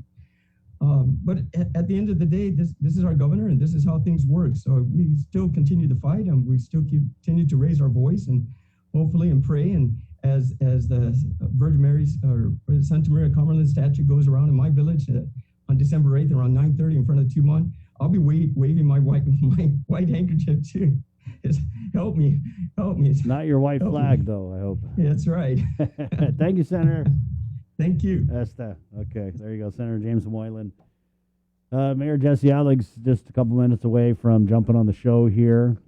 Monday, December 6, 2021. We're going to take a quick break, and we're coming back with more of the link next on this Monday morning. Good morning. The Novena to the Christ Child, a podcast series on KUAM Communication, a local Christmas tradition reimagined with all 9 days available on demand on the KUAM Podcast Network, beginning December 6th and streaming on all our digital media platforms, as well as nightly at 7 p.m. on Isla Digital Radio. Attention basketball fans, the wait is over. Clutch Guam presents the second annual McDonald's High School Basketball Classic, going down December 20th to January 8th at the Father Duenas Jungle. Make sure you come through to watch some high school boys and girls varsity division action. You do not want to miss out. Special thanks going out to KUAM Sports. We'll see you there. Coors Light presents Uproar, the Sleigh Game Edition, Saturday, December 18th at Custom Fitness to compete head-to-head to determine who's the fittest. Visit guamtime.net. To purchase tickets for $15, visit us online. Special thanks to KUAM Communications, Boca Box, Custom Fitness, Kill Cliff, Cherry Media Vision, ERC, and A-Tech Construction. Proceeds to benefit the Guam Volleyball Federation. It's time to save on shipping. Support our local entrepreneurs. Find the best steals, deals, and unique products for your holiday shopping needs. The Christmas Pops virtual holiday marketplace is your hub for the best local gifts. Watch the Christmas Pops special airing through December 11th and streaming now across the stations and platforms of KUAM Communications. Visit KUAMChristmasPops.com and be on the lookout for local business profiles on our social media pages. Shop small and support local this holiday season. Presented by UOG School of Business and Public Administration, JA Guam, inspiring youth, and the Guam Visitors Bureau, making Guam a better place to live, work, and visit. We all know that a healthy lifestyle is important to prevent chronic diseases and long-term illnesses and boost mental health. It's difficult to determine exactly which healthy habits are worth investing in to live longer and healthier lives. But FHP is here to help. Tune into the link every Tuesday for FHP HAFA Health Tips, brought to you by Take Care. Helpful advice about healthy lifestyle choices that will have a big difference in your health from the medical experts at FHP Clinic. FHP HAFA Health Tips on the link every Tuesday is brought to you by Take Care. Get ready to run or ride to 22 with the Miles Challenge. Join the challenge from now till January 31st to rack up those miles on foot or by cycling. Runners can choose from 100, 200, and 300 miles. Cyclists 300, 600, and 900 miles. Go to mileschallenge.com to select your challenge and register today. The Run and Ride to 22 Challenge is brought to you by Uproar, Trench Challenge, Kill Cliff, and KUAM Communications. Donation proceeds to benefit the EMC Cancer Foundation. Guam is good. Let's get merry during the most wonderful time of the year by making spirits bright. KUAM Communications and Coast 360 want to highlight your decorations and lights by flooding the social media pages of KUAM with your videos and photos. Finish your holiday setup, snap a few shots or video of your delightful display, and send it to us through social media or email them to promotions@KUAM.com. Check out our posts every Friday or tune in to KUAM News Weekend Edition for a special montage of the submissions certain to be making spirits bright with every broadcast. Warmest holiday wishes from KUAM Communications and Coast 360 Federal Credit Union. Together, we thrive. Feliz Navidad. Feliz Navidad. Feliz Navidad. Prospero año y felicidad. I wanna wish you a Merry Christmas. I wanna wish you a Merry Christmas. I wanna wish you a Merry Christmas from the bottom of my heart. I wanna wish you a Merry Christmas. I wanna wish you a Merry Christmas. I wanna wish you a Merry Christmas from the bottom of my heart. Feliz Navidad. Feliz Navidad. Feliz Navidad. Prospero año y felicidad. Feliz Navidad. Hey, good morning. He's talking about the ARP. Let's go to the phones where Henry is on the line with a question about the ARP. Good morning, Henry. Thanks for joining us. Yes, good morning, Chris. Good morning, Sabrina. Good morning, Jason, to you guys. Hope you guys have a good weekend. Yeah, I'm just calling on behalf of all the essential workers who worked during the pandemic, Chris, Sabrina, Jason. I know you guys do recall her giving the nurses only a pay increase, but what about those who worked during the pandemic who didn't receive anything? I mean, it's fair to say that you have the funding now. Will it just be a lot of more gibberish, a lot of more talk, or will you actually reconsider at a roundtable discussion or oversight hearing to give those who worked during the pandemic their pay? We have mouths to feed too. It's no more than right. You can't forget the firefighters. You cannot forget the paramedics. we all one day may have to ride in an ambulance. But I'm saying, Governor, come on. Can you reconsider the people that did receive money from the pandemic for working during the pandemic? And I remember that came in the paper in the Guam Daily Post. I'm quite sure you guys do remember that. I'll have to refresh on you guys' memories. I'm just asking, when will she ever give those who worked during the pandemic pay? I mean, you gave people from poor their money. Now, what about the people that worked during the pandemic? When will we get something? Henry, you're talking about the premium pay, and that's one of the allowed uses. I know Congressman St. Nicholas had brought this up, and there hasn't been a peep out of it from the governor or the governor's office or the lieutenant governor or the governor's chief of staff or, well, anybody from Adelup. They haven't said one word about providing premium pay for essential workers.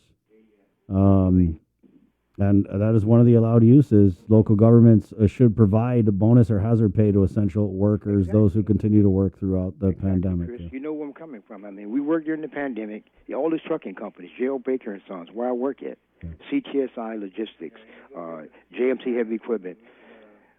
These individuals and workers worked during the pandemic. Governor, you have the funding. You do the right thing.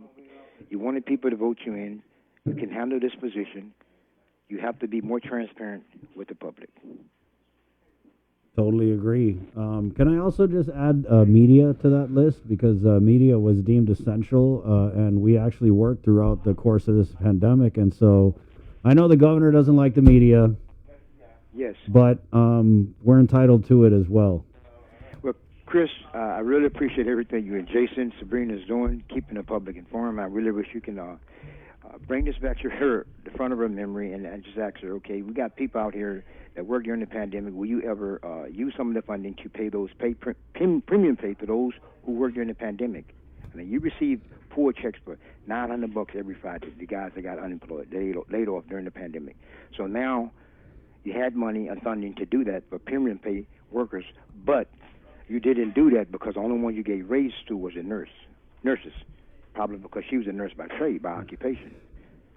I'm just asking for transparency. I don't think there's transparency that much in the administration. Yeah, I agree. And we shouldn't have to have a truck driver governor to get the truck drivers and the other essential workers I mean, what this they company I deserve. work for, Chris, Sabrina, Jason, is J.L. Baker Freightways in Harmon. We deliver Pfizer vaccine. We deliver the Moderna vaccine.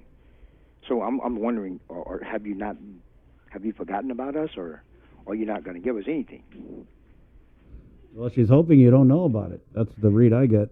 Well, it's good to be transparent. It's good to be transparent. Thank you, Henry. Let's not sugarcoat anything. Thank you, Chris, Jason, Sabrina. You guys have a great day. I work at Baker and Sons, man. Yeah, I got it. Yep. And Merry Christmas to you guys. I don't You do can any put it in- sugarcoating, bro, because of the diabetes. Yeah. Well, you guys have a Merry Christmas. Huh? You too, Henry. God bless you. Let's go back to the phones just really quick. Ma'am, are you still there? Yes, I am. Okay, and so she had called last week, Bree, and then she was asking about, I want to say it was emergency rental assistance for those on Chamorro Land Trust property, right, ma'am? Yes. Okay, and so were you able to get through, and what were you told? From what I was told when I called and I asked, what are the qualifications for people that are homeowners and under the Chamorro Land Trust are considered homeowners. They are not qualified. Okay, ma'am, but I do know that the Department of Administration is finalizing an assistance program for homeowners, but they haven't been able to finalize that because they're still waiting on something from the Department of Treasury. So I know that although you might not qualify now, that there is an assistance program. I don't know when it's going to be implemented, but there is one coming down for homeowners. Because you're right, ma'am. It's not just people who own homes on Chamorro Land Trust property. There are a lot of people who own their own homes who have really come close to losing their houses and done whatever they could to just keep that mortgage payment coming. And those people are definitely in need of assistance too. Yeah, and I was just hearing, about the ARP, about essential workers. And what about the hotels? What about the grocery stores? People that worked during the pandemic. A lot of them got caught COVID, and yet they don't realize that they're frontliners too. I just don't understand. Government needs to really open this up and really look, because it's not just the nurses that sit out there. It's hotels, media, name it. They're the ones who's bringing these things in. And people that are, my daughter caught COVID while she was working and brought it home. And we caught the COVID. Because she's trying to make ends meet. And yet, we are not being recognized. Por favor, magahaga atin, gumbaba matamu. Open your eyes. Because I really think that everybody's entitled. That are working frontliners, they should be entitled to get the same. Thank you guys for being out there. Because even you guys, you risk your life. You have family. But to get these words out there to the people, you guys are doing a great job. Thank you. Thank you, Sabrina, Smith, Jason. God bless you guys, and Merry Christmas and Happy Holidays. Merry Christmas. Be safe. Happy holidays, man.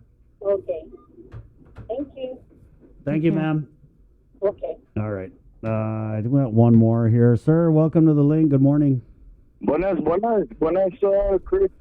Sorry.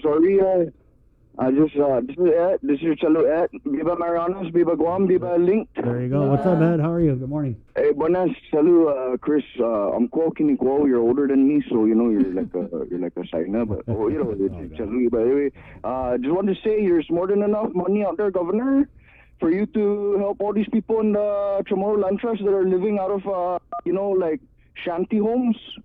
Governor, you ever tried staying in a shanty home, Governor? You have more money than GPA's general fund budgeting alone. Why don't you go ahead and install some utilities in those land trust properties so that the people don't have to struggle to, get into their place? There's so many land owners right now without utilities in their place, and there's the only thing stopping them. Why are we going to pay out of our own pocket? Instead, you already gave us, we're low-income people. $1 for 99 years. Isn't that the rule? 99 years I tried to survive, and 99 more years I'm going to keep trying. Okay? I don't know, Governor, we're going to be here for 99 years, but I'm pretty sure my grandkids will. So let's get these land trust properties with power and water, and maybe use your pool down there at Public Works. You have a motor pool, right? There's like heavy equipment vehicles there. Yeah. Can you clear the way so that some of these people who are land trust lease owners who are in like their 60s can get into their property? Come on, Governor. You know how much 1 million can do? Hey, Governor, if you don't want to do it, give it to me and give me 1 million. And subcontract. Yeah. Whatever. I don't. Yeah, exactly. The lowest bidder, right?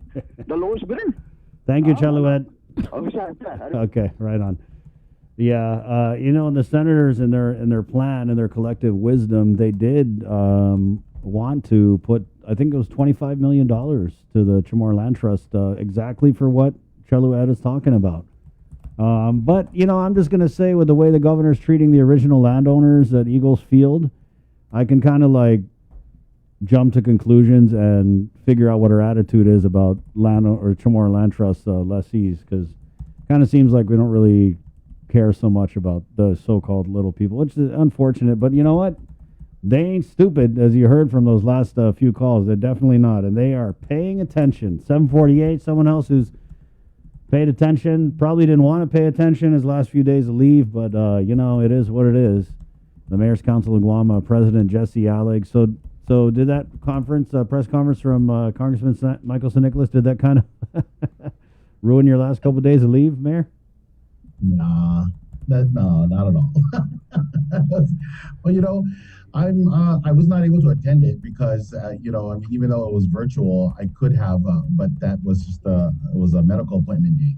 But I did hear it. I was listening in, and quite honestly, my thoughts are if in fact the congressman's statements are true, then that's all we've actually been waiting for. It's just a breakdown of the the money that's coming to us. And so it's going to be a year since I've been president, and I've heard the same thing about the money commitment to the Mayor's Council of Guam. And so I don't doubt the administration's commitment to the Mayor's Council. I think my question is, what is coming? When is it coming? And how is it coming? And so there's a lot of talk about, well, this amount is coming for this project, this amount is coming for another project, but I'm not seeing anything in black and white, and I'm not seeing the total picture. I'm not seeing anything equal to 32 million. I'm not seeing anything equal to 17 million. Quite honestly, don't give anything to PD. If that's the case, you don't have to give anything to PD, but what about the other villages? You know? And let's deal with it that way. And I don't think it's about PD, and I don't think it's about me. I think it's just that perhaps that's just how the administration rolls. And if that's the case, then the people that continue to call us, the people that continue to need our services, they're the ones that need to know, and they're the ones who we're answerable to ultimately. And so, yes, and then the money that we've received so far, I can only say that it's probably COVID pay. Even at that, COVID pay is the pay that our staff gets isn't even close to what others receive. I mean, and it's because it's based on a percentage, and there's still, our staff receive, a very minimal salary, and they don't get overtime. They don't pay, there's no other type of differential pay for them, whether they work on Saturday, Sunday, after 5, before 8. They're here. They've been here, my staff at least, and no one ever complains about it. Well, we don't, at least. And so if the administration is saying they've been giving us money, or been giving us money, well, yeah, we received COVID pay for, I think August was the last time that our staff received it. But since then, that was probably it. But I haven't heard anything. And yes, Angel, many can say that Angel Sablan, our executive director, has been included in the conversation, but it's the same conversation. It's the same conversation with the administration officials, but we still have not received anything. And so I did see Angel comment because I had asked the people inquiring to contact Angel because I was on leave, and yeah, that's it. It's the same, but it's the same thing. We can change the way we say it, but it's the same thing. There's still no money. There's still no money. I don't know what else to do. I really don't know. And if the congressman, like I said, if he's correct in his total amounts and the possibilities of what can happen with that money, then perhaps they should just give it to the mayor's council and have the mayor's council be answerable for that money in return, like we always are. I mean, everything that we have is auditable, whether it's non-appropriated or appropriated funds. We're probably one of the government agencies, one of the only government agencies that haven't had to submit quarterly reports, financial reports from all our appropriated accounts. I mean, when you think about our accounts, most of the districts get around $50,000 for operations, and the legislature wants to audit that, $50,000 per office. So it's like, okay, well, if you want to do that, then just tell us what you need from us, but give us the money so that we can perform our duties in. But I don't know. I don't know what else to do other than wait. So no ARP. Maybe it's another couple months, and maybe Congressman Sir Nicholas needs to announce that he's going to run for governor so that we can get the money. Maybe that's what it is. And game on. Let's do it. I mean, if it's politics, if we're playing politics, then let's play politics. Congressman, just announce so that we can get our money, and then we'll race. It kind of laughing about it. So okay, I just want to make sure I'm clear. No ARP money. How's that? No COVID differential pay. Not since August, I believe. No. No ESF. No, that's another thing. Sabrina, I was so excited to talk to you about it when I first got it, maybe over a year ago, where we talked about it. I mean, you didn't even want to talk to me about it because I think you already knew that we weren't going to get anything. And so you kind of we never really talked about it. And then maybe like a couple of shows later, we talked about it, and then you asked more about it. But it's like, well, you've done this long enough to know. But for me, I'm not new in the game either, but I would just thought, gosh, for after school support, summer school, activities for our kids during COVID. That was a great thing to consider. I mean, just like our Manamco, we were always considering safety, right? The PPEs, making sure that we had HEPA filters, all that kind of jazz. And of course, that was all incorporated into everything. But it's December, and we still, we haven't received it. And so, yes, the Lieutenant Governor did tell us, and they sent us the warrant letters and saying, this is your chunk of money from this portion or from this funding source. Great. Still not here.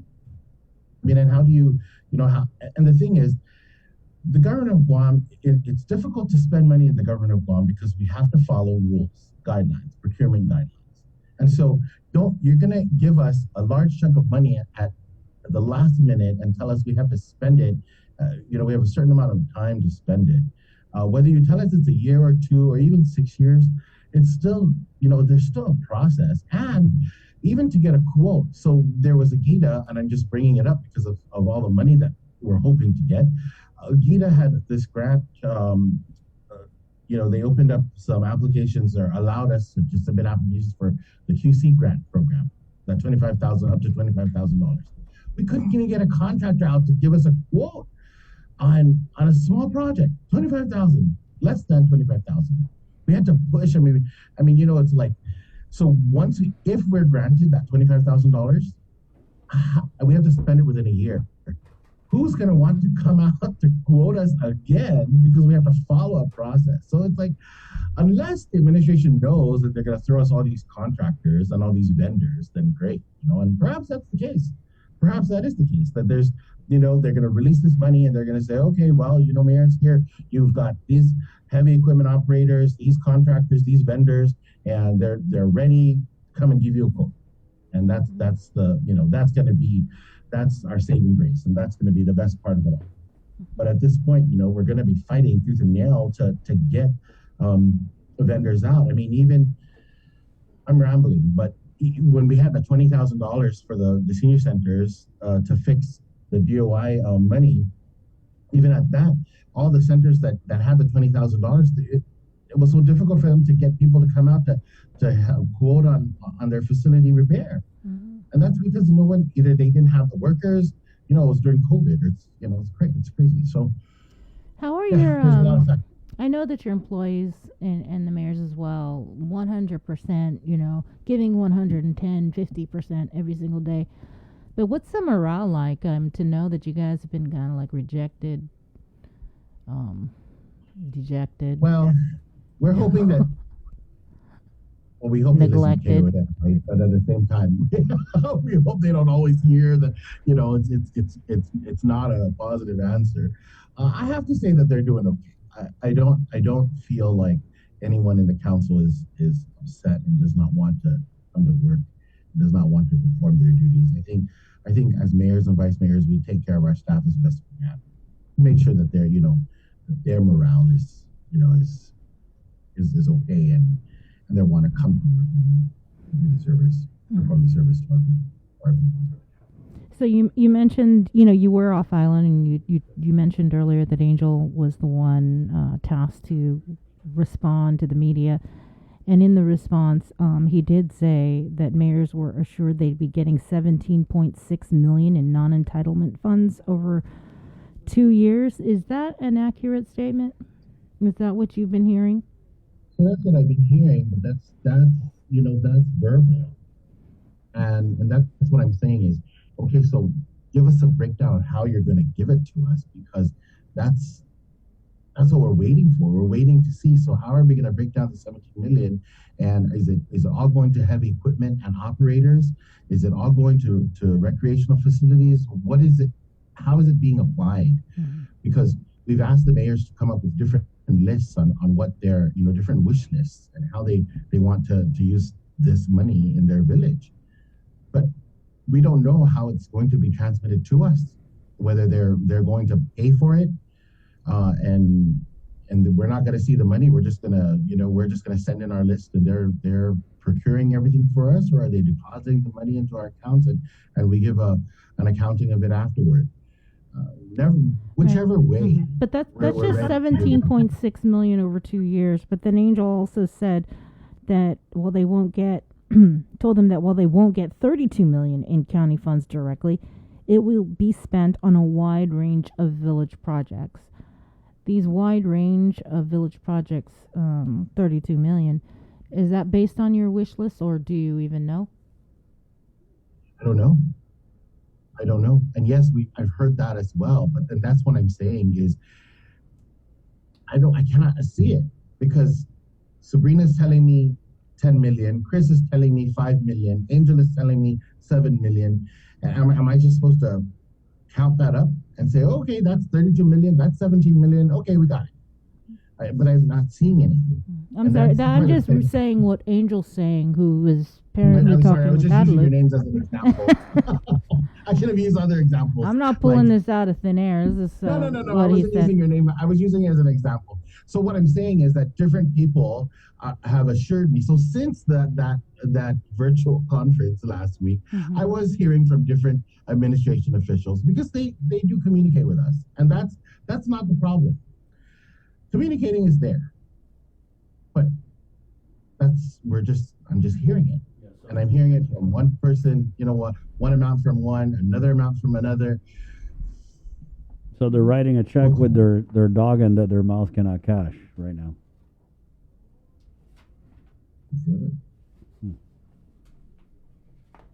Oh, by the way, it's 8 So then o'clock. what happens? Sorry, I mean, please. are you guys demanding, like, put it in writing? We need a plan. Oh, I'm sorry. Did I say that word? We need Don't say something. the P word. Tell us what's exactly going to happen. When are we going to get the money? Or are y'all just satisfied with waiting? No, that's what I'm asking for, is a plan. I'm asking for a breakdown, because you mentioned it all. You know it all. The ESF, we talked about that. We've been talking about ESF. So is ESF a part of this 32 million or a part of the 17 million? Let us know, because I don't know. And that's just kind of what I'm waiting for. I mean, I know God, we're all waiting. it would be so easy, Mayor. I mean, like, if I was the governor, I would empower you guys. Hey, you guys know what's up here.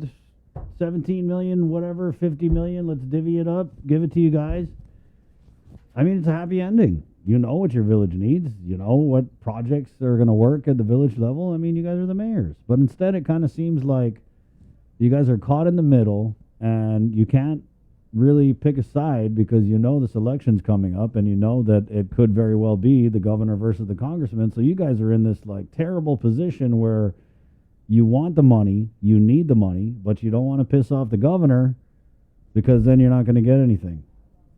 And then you also don't want to piss off the congressman, because, he will never forget.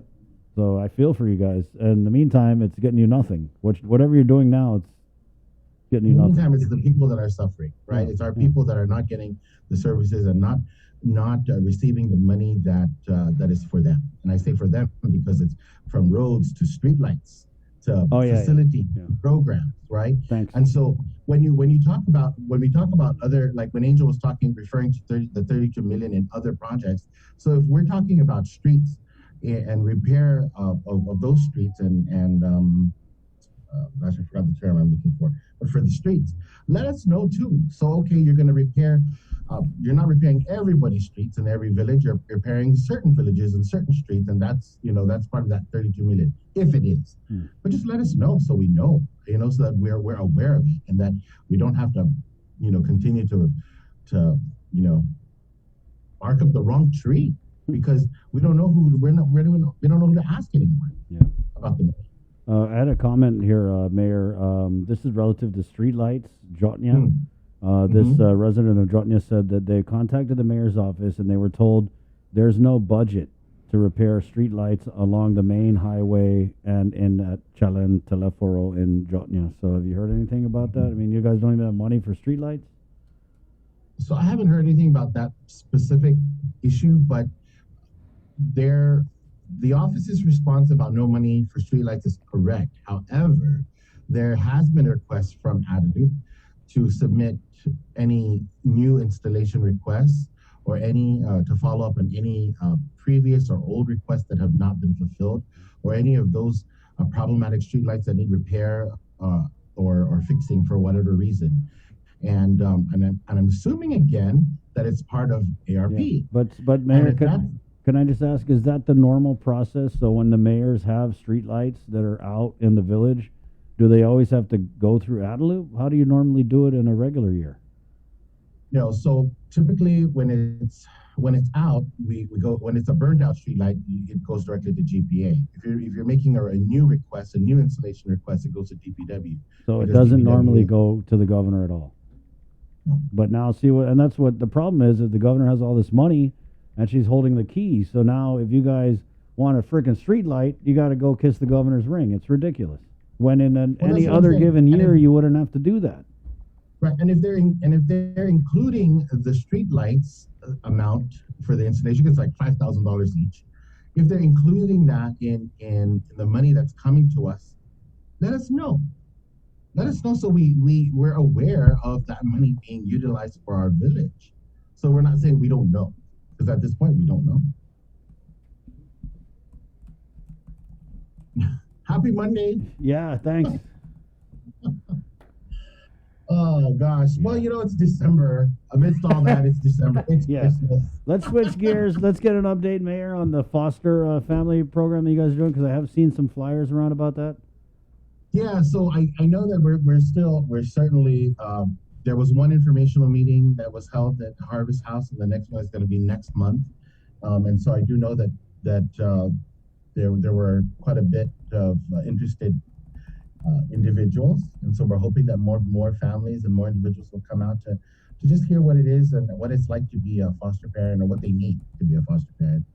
But for this month, for Christmas, to kind of promote the project, we're having a blend display contest in each village, and the judging is this Sunday. It's funny because nobody's talking about it. And you know how that goes, right? And then I was talking to, so I was off island, and I was talking to staff, and they apologized because they said that it was, our Belen was on the front page of a newspaper, and I thought, oh, that's great. And so, but you know what? Hey, that's fine. I mean, we're not. But after that, I have not seen anyone else's Belen. So it'll be quite interesting to see what all the villages put out. I'm excited. How does this competition work? Is it just the mayor's offices that have to be decorated? Yeah, well, not the mayor's offices, but the village. Like, so the mayor's office, selects a village area that either they typically decorate for Christmas or that they can decorate for Christmas. So it's part of a larger display, a Christmas display, but the judging will only be on the Belen simply because it kind of focuses on family. Right, yeah. And Mayor, and I went around and did some deliveries on Giving Tuesday. I got to say that even though you haven't seen anything, the mayor's offices are definitely working on their displays, because I strolled through a couple mayor's offices, and that's what they were doing. They're like getting ready. So heads up, it's going to be tough competition this year. Oh no, that's good. That's good. That's what we want, and that's the competitive spirit of the mayors and their staff is, nobody's saying anything, but yeah, they'll come out, and so it'll be nice. I'm excited to see it. Right on. And then can we just get the plug one last time for the foster family thing, Mayor? Is there a number, some information that people hearing this can maybe? So we're encouraging anyone to just call any mayor's office to get information. We'll take your name and your number, and we'll pass it on to Harvest House and to Public Health, and we'll get you connected to someone who can give you more information. It's really as simple as that. We are not accepting, in the Chamorro spirit, we've received calls to make donations, but we are not receiving, the Mayor's Council is not receiving donations, whether it's monetary or in kind, simply because our goal is to recruit interested or prospective foster families and foster parents. But if they do call for any kind of donation, we direct them to Public Health or to Harvest House or to the Chancery office, so that they can make their donations there. So yeah, call the mayor's office, any mayor's office, to sign up for an informational meeting or get more information. It's as simple as that. Before we let you go, I just wanted to follow up on something. The last time we got to talk to you, you were mentioning how Agana Heights, they had to stop delivering food to the Minimco because the car broke down, one of their only 2 rundown old cars. And has any other mayor had to kind of stop providing anything or pull back because they haven't received any funding? So I don't know. I have not received any word as to any other mayor not performing that service, but I do know that everyone still has the same concerns, regardless of whether they continuing or not. It does. It makes a difference because we use our vehicles, and when you think about how many, there's over 1,000 meals that are delivered. I mean, that's quite a bit when you think about it. And some villages have to use more than one vehicle. As a matter of fact, there are some villages who are using personal vehicles to deliver. Right. So they're using personal vehicles, and we're hoping that they're keeping their mileage information, and we're going to see how we can get them reimbursed, because why should you use your personal vehicle to deliver a government service, right? But that's just what I'm saying. That's just what most of us do. We make it work. And unfortunately, Mayor McDonald, he's tried.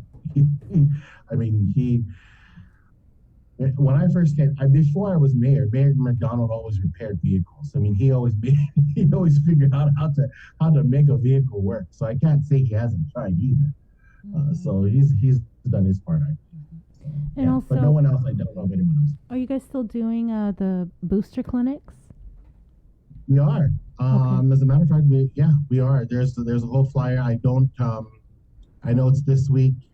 I know it's going on this week for sure, up through next week as well. But yeah, there's an entire flyer just for that. Mayor, have you heard anything? The time has changed. It's 2:30 to 6 p.m. Okay. What about kid vaccines? What are you hearing just from people like in your circle, your constituents? Because the numbers not really, I think, where public health would like them.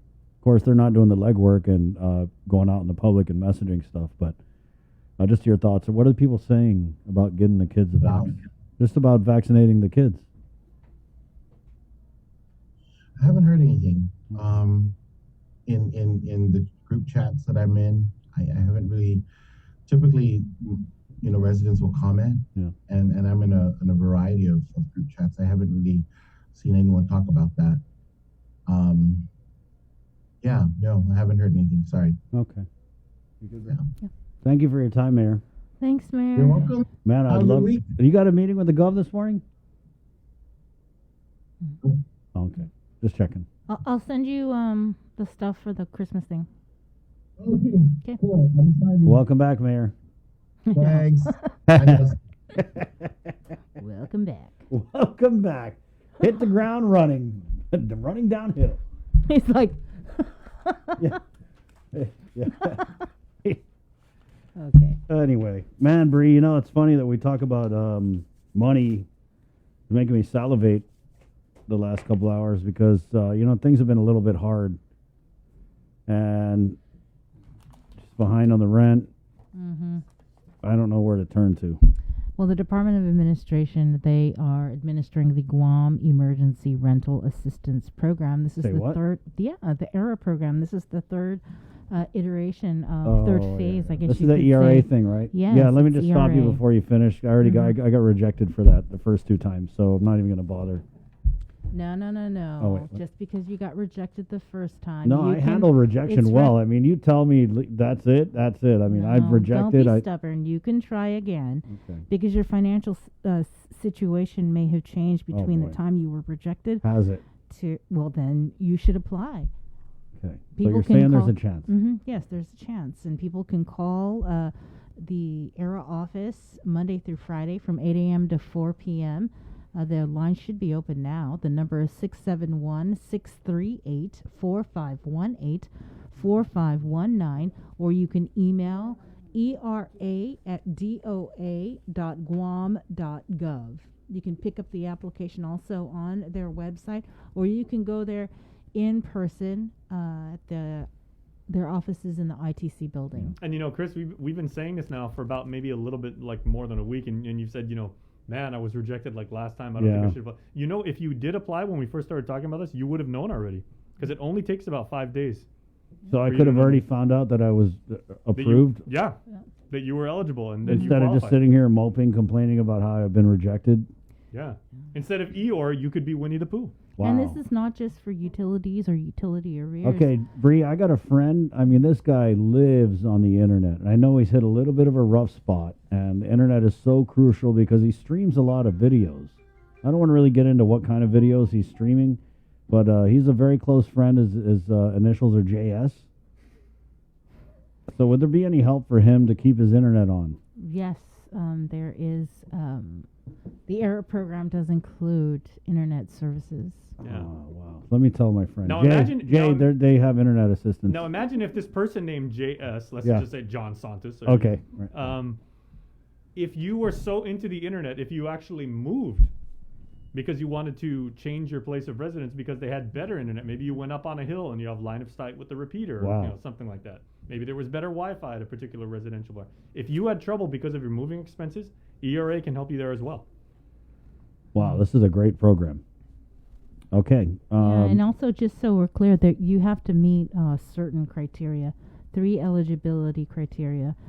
Qualifies for unemployment benefits or experienced a reduction in household income, incurred significant costs or experienced other financial hardship due directly or indirectly to COVID-19, which I think is something that all of us have experienced, demonstrates a risk of experiencing homelessness or housing instability, and has a household income at or below 80% of the area median income. And if you need the breakdown and the numbers with that, you just need to go to doa.guam.gov, and all of that information will be there for Their you. FAQ section is fantastic.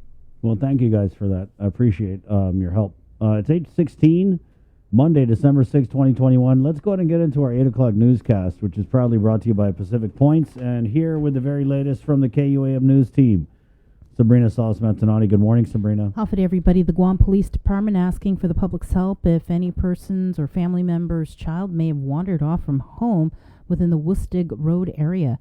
Early Sunday morning, officers from the Dededo Precinct responded to a call in Jigo of a possible missing child. The reporting person, along with another individual, said they saw a female approximately 5 years old wearing a pink outfit walking alone along the jungle area of Chalan Kaskahu and Chalan Okra. GPD units conducted a perimeter check of the area and was unsuccessful in locating the child. If you have any information, please contact the Dededo Precinct Command at 671-632-9811 or Police Dispatch at 671-475-8615 or 7. The Joint Information Center on Sunday reports 10 people are hospitalized for COVID. Out of the 10 hospitalized, 1 is a pediatric admission and 2 are receiving ICU level of care. Of those patients, 3 are vaccinated, 6 unvaccinated, and 1 is ineligible. Public Health reports just 1 new positive case of COVID out of 200 tests performed on December 4th. Results from private clinics will be reported tomorrow. To date, there have been a total of 19,248 officially reported cases, 266 deaths, 280 people are in isolation, and 18,702 have recovered. The CAR score remains at 0.7. To date, a total of 126,277 of Guam's eligible population is fully vaccinated. This total includes 12,052 residents 12 to 17 years old. Only 3,352 residents 5 to 11 years old received their first dose of the Pfizer 2-dose series, and only 578 residents 5 to 11 years old have completed their 2-dose series. 28,938 booster shots have been administered to eligible residents. And over the weekend, the CNMI reported its 5th COVID-related death and 42 new positive cases. We're going to be going to the CNMI now, where I believe Tomas Menglonia is in the Zoom room.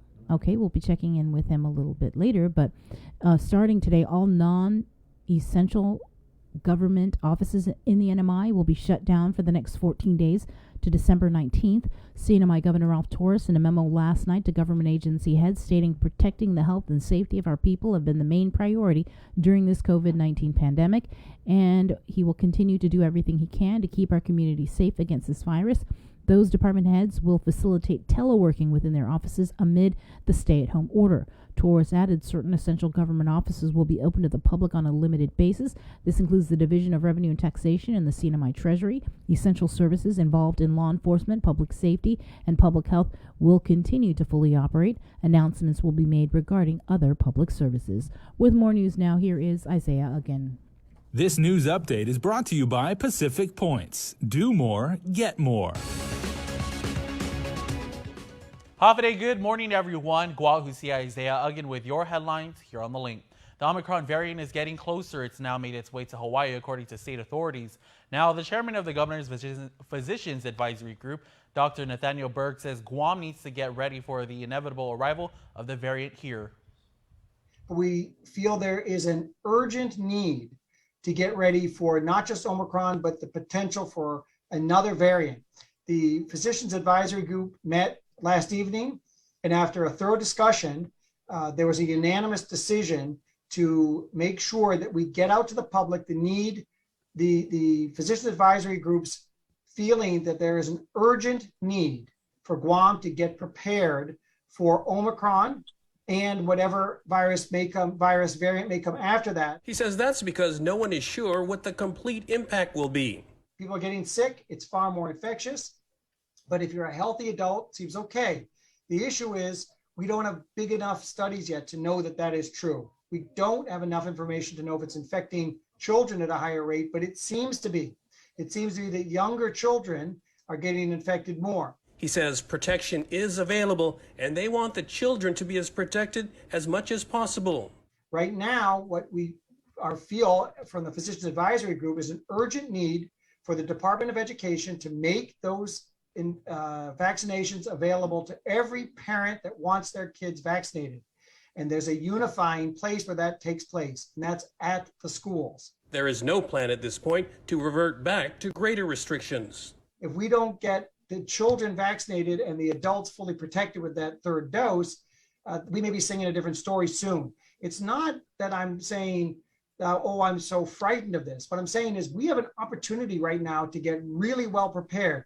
That opportunity goes away as soon as a new variant is here and is running crazy through the community, as did the Delta.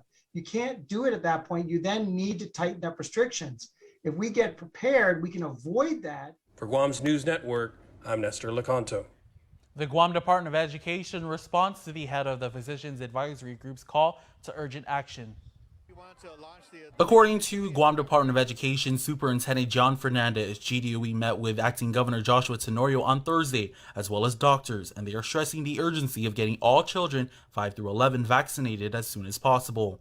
He says they agree with him. In fact, from day one, GDOE has supported the Adams vaccination efforts by utilizing Ukudu High School for community vaccination clinics and by partnering at schools to do vaccination clinics outside of school hours. However, according to Fernandez, they are urging that vaccination clinics during school hours be the next step. He says, quote, obviously that is going to take more thought and planning, which we are doing with the acting governor's staff. The superintendent says they first need to hear from parents. Parents need to be the ones making this decision. If parents aren't ready to have their kids vaccinated, this will never work. He says they are counting on the doctors and public health to continue to provide information to the public regarding the safety and availability of the vaccines and to continue to maintain options throughout the island for vaccination. In the meantime, GDOE has committed to supporting outreach to parents to determine their willingness and support for in-school vaccination clinics. Once they get their responses, GDOE will have a better idea how to proceed. Fernandez adds parental support is crucial, and because that's the case, we can't take any shortcuts. The Guam Police Department has identified the individual who was found unresponsive lying along Route 1 in Jigo Thursday morning as 23-year-old Taylor Ed Renue. He is a resident of the village. Police responded to the area just before 4 o'clock Thursday morning. GPD's criminal investigation is conducting a death investigation to determine the circumstances involving his death. Anyone who has information about the incident is urged to contact police at 671-475-8615 or 8617. The AG's office confirms that at the request of the Guam Police Department, an independent Investigative Team, or IIT, was activated to investigate an incident involving a police officer. This video has gone viral, circulating on social media. KUAM has learned that this is not the first time officers have responded to this area in Zeredo. AG spokesperson Carlina Charfris confirms that this is an ongoing investigation. GPD is not commenting on the incident. That's it for now. We'll see you tonight for KUAM News Primetime. This news update is brought to you by Pacific Points. Do more, get more. All right, and because it is Monday, it's time for your work week weather, and we are going to the National Weather Service, where Brandon Idlet, older brother, is joining us today because the man he looks exactly like his twin brother is on the bayou right now. So, Brandon, happy holidays to you. We haven't seen you in a few weeks. So, first of all, how you doing? It's been quite a while. I'm doing pretty well. Hope everybody at KUAM is as well. But I'm just getting through the December month and just enjoying kind of making new memories with the wife and son. And he got the ride the train at the Micronesia Mall for the first time in a few years. Nice. So he's been very excited to do that. Oh, well, we just ran a story, actually. Like, you might want to take the missus and your little one to, there's a guy named Anthony Cruz, and he lives in Mongwong, and he's got this fantastic Christmas display open to the public and everything like that. Your kid is going to love it. I saw that story last night, so I might just have to do that. Yeah, nicest guy in the world, too. I mean, like he epitomizes the Christmas spirit and everything like that. So, and, we wish happy holidays to you and your family as well. Thank you so much. But yeah, let me just show you a little bit about the weather across the region, and I'll switch my camera around real quick. So we're actually kind of a quiet pattern across much of the region, from the Marianas all across Micronesia. The interesting thing that we are watching right now is from south of south of Palau, all the way down to south of Chuk. We're seeing a nice little band of westerly flow, 15, 20, 25 mile per hour westerly winds right along the equator. And so that's something to kind of keep in mind for the next week or so, because where you see those westerly winds, you don't always get circulations forming, but the westerly winds don't take away from the possibility of circulations forming. And so the weather models do show some stuff developing across Micronesia from time to time. Nothing substantive, but with those westerly winds flowing across the lower latitudes is something that we're going to be watching out for nonetheless. Across the Marianas, we are a little bit quieter. We did have a surface trough pass last night. We saw a few showers over the Marianas, but largely it was quite lackluster, no thunderstorms. However, to the east of the Marianas, there's quite a few thunderstorms where this large upper level low is spinning at about 30,000 feet. And what that upper level system does is it helps to enforce an upward motion through the atmosphere. And where you have increased upward motion, that's where you see the favorable areas for thunderstorms. As we slide over to our weather radar, there are some showers east of the Marianas waters. So you can see the 4 islands and this the larger shape around the islands. That's our 40 nautical mile coastal water zones. And so we do see some showers approaching. We'll probably see those showers diminish a little bit later on today. But then we do have a chance of thunderstorms tonight and tomorrow. But let's go ahead and cue up those slides, and we'll kind of talk about that we have across the region. And so let me switch over to my other view. And so right now we do have a few headlines to note. Basically across the entire region, seas and surf are up. So we're seeing hazardous surf along north and east facing reefs of the Marianas. Also, a small craft advisory is in effect for the Marianas. Like I mentioned, there's going to be a couple of surface troughs passing through, one that passed through last night, another one for midweek that will give us a small uptick in showers. And then possibly we could see a shear line late in the week or early sometime next weekend.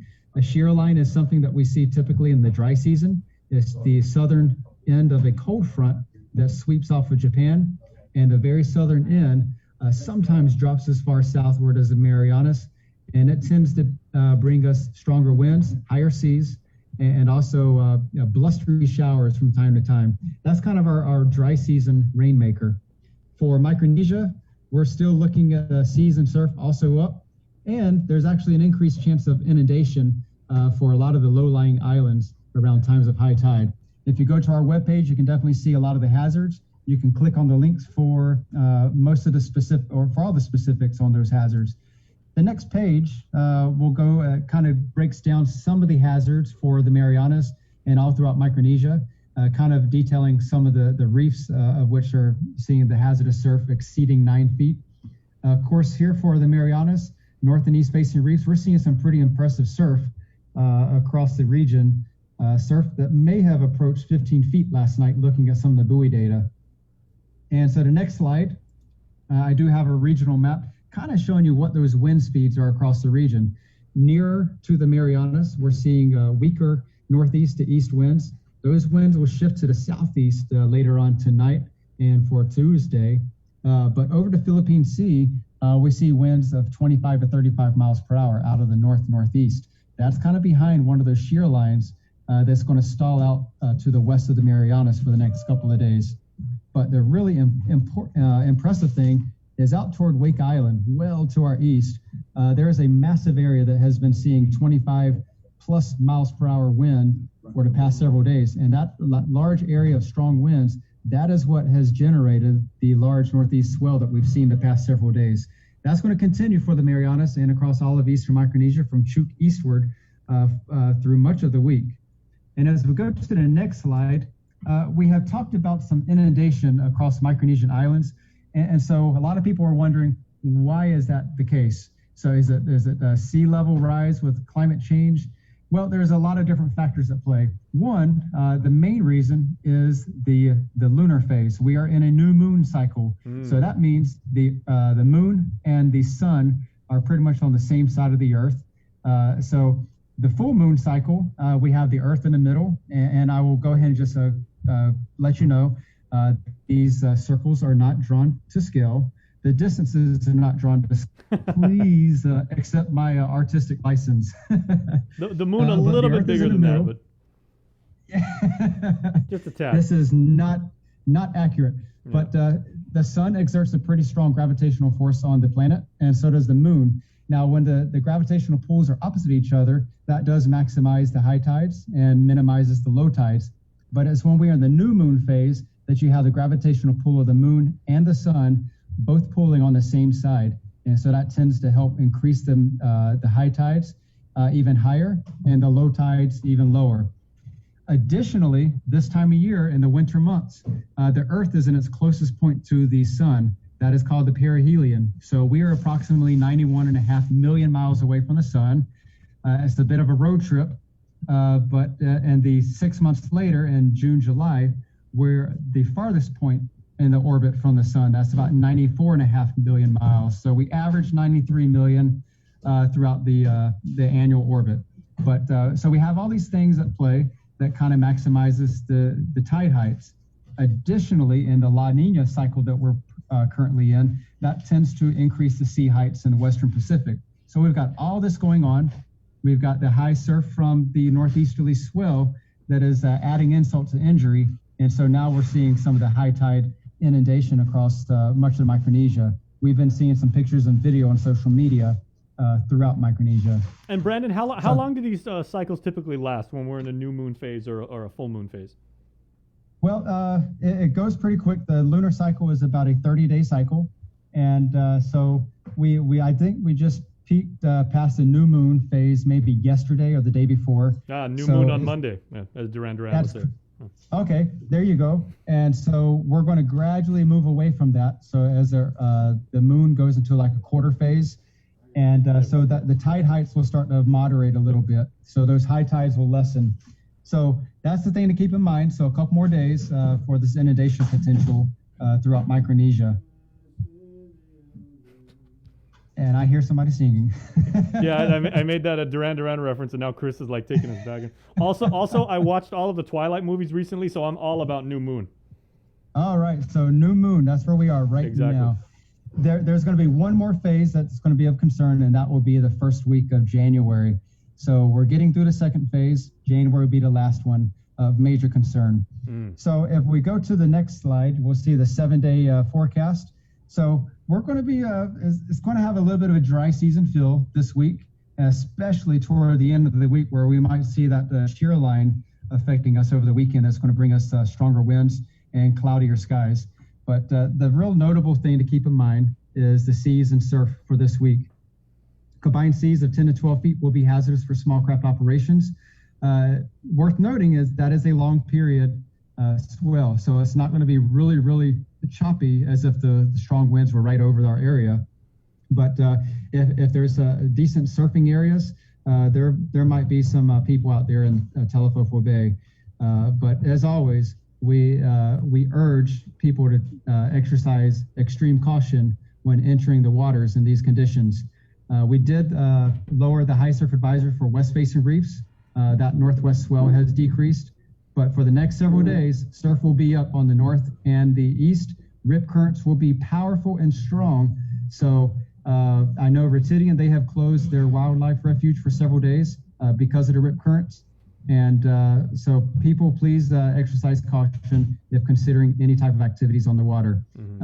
The winds will pick up a little bit Tuesday, and then things will kind of edge off by midweek. And with that, I will just close out. If anybody would like more information on the weather, find us on weather.gov/GUM or on Facebook at NWS Guam. All right. So, Brandon, I guess, and I got to close with this. We sincerely appreciate, all the effort and, the learning experience that you and your twin brother bring here. But seeing as how you guys are twins, and, I would assume that, you're not completely like identically alike and everything like that. Your background is decidedly more bare than your brother, who is like Christmased out. I mean, I have not seen one LED, one Christmas tree, real or artificial, or, even a stocking. I've got an eyeball for the weather computer. That'll work. So are you? And we know, and you guys shared your family traditions with us, and how you guys, like decorate your homes and open up them to the community and everything like that. So what have you got going on as far as your own plans with your wife and young son? Well, right now we have just finished putting up our third Christmas tree in the living room, and only the third. Okay, yeah, you got some catching up to do. Just the third. You're only on your third. We do have a lot of other lights up, and my son, he loves decorating. He likes the lights, so I think we're going to try to find some more stuff and just surprise Shirley, my wife, and she just had to come home and deal with it. But one of these days, we're going to pull out the decorations into operations and put some stuff up. We've got some stuff in the back, but it's just busy. I don't know how Landon does it. I don't think he does much, so I'm kidding. He stays busier than we do. Well, we really do want to catch up with you and see how you're decorating your home, because it is absolutely amazing what you guys do. Absolutely, and so Lane and I will be putting up some more decorations at his house, and he's got a lot more stuff on the shelf, and so we'll be glad to have you over sometime. Absolutely. Okay, and can you give us a pro tip if you're looking at getting high-end decorations and everything? Where should people go if they want to get those really good lights that last from year to year? Good grief! Lights that last for year to year, I've not had any success with that. I just had to keep on going every year and see who's got the deals. I know there's Black Friday. There was a number of discounts starting to go out at some of the stores, but probably as we get closer to Christmas, if there's anything left, I'd be looking for those 75% off deals. And, all right. And hit up the stores. Well, good word, man. So you buy new Christmas lights every year. So Brandon, we appreciate it. We'll see you next week. And our island retailers and the Power Authority, thank you for your contributions to the economy. Absolutely, glad we can assist. All right, man. Take care. Take care. Thanks. All right, now let's go back to Bree for more island headlines. The Republican Party of Guam going to bat for Senator Joanne Brown over what the senator has called a witch hunt by the Port Authority of Guam. The GOP in a release said Port GM Rory Respicio has reached a new low by using his position as Port GM to continue his personal fight against Senator Brown. The port had issued a resolution targeting Brown over what the port says are illegal retroactive raises received by Brown when she was Port GM. The resolution also empowered Respicio to seek civil and criminal action against Brown, but AG Leben Camacho said there would be challenges to pursuing criminal charges, including providing willful misconduct and the statute of limitations. Meanwhile, the GOP release also called out Respicio for retroactive raises for senators he supported and voted for while he was a sitting senator. Senators head into legislative session today, and according to Speaker Therese Talahi, they have some heavy-hitting bills to debate. One of them is a measure introduced by Senator Amanda Shelton to appropriate $25 million to match the governor's LEAP program, that is the Local Employers Assistance Program. Other measures on the agenda include Senator Tello Taitegui's measure to establish licensing rules for adoption agencies and Senator Sabina Perez's bill to improve sole source procurement. Session is scheduled for 9 o'clock this morning. The Mayor's Council of Guam won't be getting into the middle of the controversy over millions of dollars in American Rescue Plan funding supposedly due to them. In a news conference last Thursday, Congressman Michael San Nicolas said the mayors should be getting $50 million in what's classified as county or non-entity funding. He charged that the governor has been ignoring the spirit of the law, misleading the public, and holding on to the money for her priorities. But the governor's office said villages don't qualify as counties and that it's disingenuous to try and pass them off as such. Adelup adds that it will also result in lower overall funding for Guam. Meanwhile, MCOG Executive Director Angel Sablan reacted, saying he doesn't want to get into a pissing contest between the governor and the congressman. He adds, quote, "We're not clamoring on the governor's door and saying, where's the money? Because we knew all along that we're going to get the money." Sablan says they were assured they'd be getting $17.6 million in non-entitlement funds over 2 years.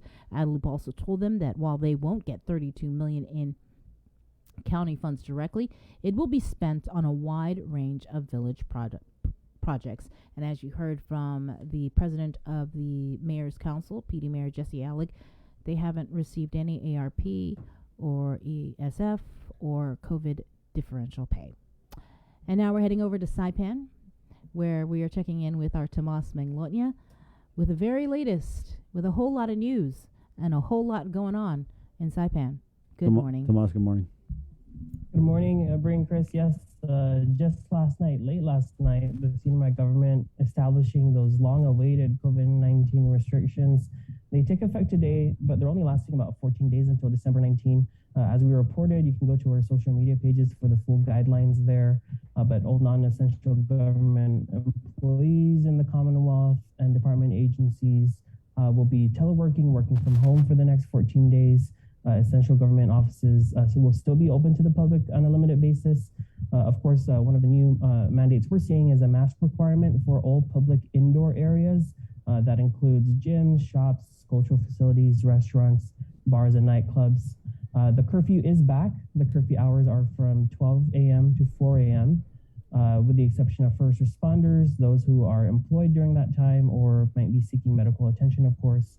And this restriction for social gatherings caught the attention of many residents because it does not restrict social gatherings in your home or at parties or things of that nature. These social gatherings are for indoor events, limiting attendance to 50% of allowed occupancy unless vaccination verification or negative test verification is done by the event organizer or the establishment owner, in which case it's 100% occupancy, which is allowed. And so those are some of the latest restrictions that people have been waiting on. And of course, as that came through, lots of people also asking what's going to happen to the public schools, because as we've been reporting, they've created a protocol and process that they say they trust in and that works. Late last night, many people might have been waking up this morning, Brain Chris, just finding out that their children won't be going to in-person school anymore. The CMI public school system late last night were announced that they'll go back to remote learning until December 23rd. That's going to be in lockstep with the governor's temporary restrictions. They're going to, of course, as we've been reporting, they've been reopening based on a COVID-19 testing and screening schedule. So students who have gone through that are now back to online learning. However, the essential services, meal services, and COVID-19 testing and vaccinations will still continue. We, of course, posted the latest information on our website and social media pages if you'd like to see that. And over the weekend, too, we also received a record number of vaccinations on Saturday alone, and wanted to play this clip that we got interviewing a mother who brought her 2 kids to the vaccination site to get their vaccines. So this is Christina on Saipan. Why did you decide, who got vaccinated, all of you? Both. Could you come here? Both my kids got vaccinated. I just want to make sure they're protected with all these cases recently. And you're bringing them back to school? Yes. Yeah. And so I guess what is your concern with all the rising cases? Just making sure everybody gets their vaccination, to get protected, not just for them, but for their families and friends. And can you just tell us a little bit more how you talked to them about getting vaccinated, or what did you say to your kids? I told them that we do believe in the vaccine and it works, and it'll protect them. That's it. Bring Chris, it looks like there also might be some divide within the COVID-19 task force, at least the best we can tell in our reporting. Last night, the Commonwealth Healthcare Corporation CEO Esther Muña tweeted, "Shutting down government offices only doesn't make sense when the spread is at family gatherings." And that's coming from the CEO Esther Muña herself. Obviously, as we pointed out, those restrictions for social gatherings seem to be for those establishments and businesses. I wanted to shift gears just a little bit. Of course, amid this COVID news, political news also continues here in the CNMI. Over the weekend, CNMI Governor Ralph Torres was issued a subpoena to appear before the House committee investigating his expenditures in travel. He was issued the subpoena Saturday morning by the House Sergeant at Arms. It commands him to appear before the committee December 10 at 10:30 in the morning. And the DPS Commissioner, Robert Guerrero, also was supposed to appear tomorrow at 10:30 in the morning, but because of the restrictions and the shutdowns with the government offices, it's unclear how that will take place, whether that will be a limited in-person hearing or virtually over Zoom or some sort of video call. Chair Selena Babata this morning posted on Facebook that she'll be making an announcement in terms of how these restrictions because of COVID are going to impact the hearing. So we'll bring you the latest once Chair Selena Babata makes that available to the public and on how the social restrictions and the COVID restrictions will impact the hearings moving forward. Of course, this is not new to anyone. If you've been following our reporting, the subpoena lists about 7 areas that define the scope of the committee's investigation, dating back to travel, expenditures and reimbursements back to 2015, property and inventory policies, the use of public safety personnel for security, contracts related to consulting, payments of utilities, and federal investigations involving the CNMI government. In a statement emailed to KOAM, the chair Babata says, "We appreciate that Governor Torres has made several comments to the media with respect to the JGO investigation. He's been waiting for his moment to clear his name, and we look forward to his testimony." We reached out to the CNMI governor's office to get a comment on all of these matters, and it's unclear yet if Governor Torres will actually show up on Friday, or if given the social gathering and COVID-19 restrictions, if it will be even possible. But it is a virtual world, so we'll see how they move forward. So have they been deemed, are they essential, Tomas, the JGO? I don't know who makes that call, but I do know the legislature is open today, and we'll definitely hear more from Chair Selena Babata, who's been on the show explaining what's moving forward. She's told us multiple times that she wants to wrap these hearings up. They will be wrapping the hearings up by the end of the year, and so we'll bring you that as it comes. And so we haven't heard anything yet with regards to it. And like I said, the CNMI Office of the Governor has yet to release any statement on it as of this morning. All right. Well, thank you, Tomas. I just got to say, found something very interesting on Twitter when I was going through my feed this morning, and there was a comment by Esther Muña on Twitter, and it says, "Shutting down government offices only doesn't make sense when the spread is at family gatherings."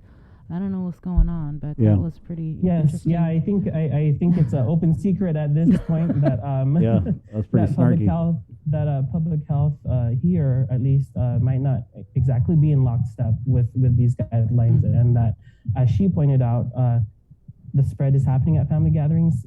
These are the facts. This is what the data is showing. Yet, but also on the flip side, something that has been mentioned too, and that she shared, is that it's the community has come together and have, quote unquote, self-imposed some restrictions, but you can't help but notice the rift, given that these official restrictions have nothing to really address what the public health concern might be in this case that she mentioned. Yeah, that's pretty crazy, Tomas, because I mean, public health here on Guam, they can't even blow their nose without getting permission from the governor. So to see this kind of break between the administration and the Public Health Authority and the NMI, it's pretty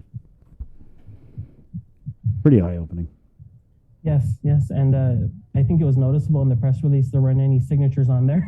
So I think they were like, who approved this? And so, but we'll bring you the latest on that. I'm not sure yet if there will be any sort of press conference or media availability today. We have yet to receive any COVID-19 numbers. Of course, as we also reported over the weekend, unfortunately, one more death, and so in the community as we reported on Sunday. And so cases are rising, but also wanted to share that we'll have tonight on primetime talking with people at the vaccination site, 948 on Saturday alone. That's a record number, and that shows that people are coming out, getting their boosters, getting their vaccines, and just preparing. I can't help but feel for students and parents too. This is probably the third time they've been shifting in terms of going back online, back to school, back online. And so we'll see. This is only a 2-week restriction. Of course, there's always the possibility for an extension, but it seems that it might, end just before we gather for the holidays. Thank you so much, Tomas. Thanks, Tomas. Be safe. All right, leading our regional coverage, again, Tomas Manglotnia of the KUAM news team. He divides his time between the NMI and here on Guam. Obviously, he's in the NMI right now. Mm-hmm. And doing a great job. Awesome. Back here at home, some lighter news. Jonagan Charfris makes her way to Mongmong. We're tucked away on a quiet street. A man is opening up his home to the public to experience the holiday spirit through his Christmas Village display. I'll be the first to admit, once December hit, I wasn't really feeling festive. That, of course, all changed when I stepped foot into Anthony Cruz's home. Christmas music blaring in the background, the aroma of cinnamon in the air, lights dimmed, and the temperature of the room cool enough to make you think you've stepped into winter. Hello, holiday spirit. Cruz says since 2013, he's opened up his home to family, close friends, and co-workers, who all agreed he should open it up to the public. When I started doing the photo booth, when I donated my photo booth down to the Gani Shopping Center, that thing really inspired me. I mean, the Kanata family, the Doyle family, Auntie Donna's family, and Uncle JQ, they're just having their Christmas village. It inspired me really just to even have it at my home. I try to go big, and everybody that comes in goes, you need to invite. And me, I love Christmas so much, I'll invite people into my home. Last year, he was unable to open up because of COVID. This year, I said to myself, I need to have that Christmas feeling back. I lost my mom and my brother.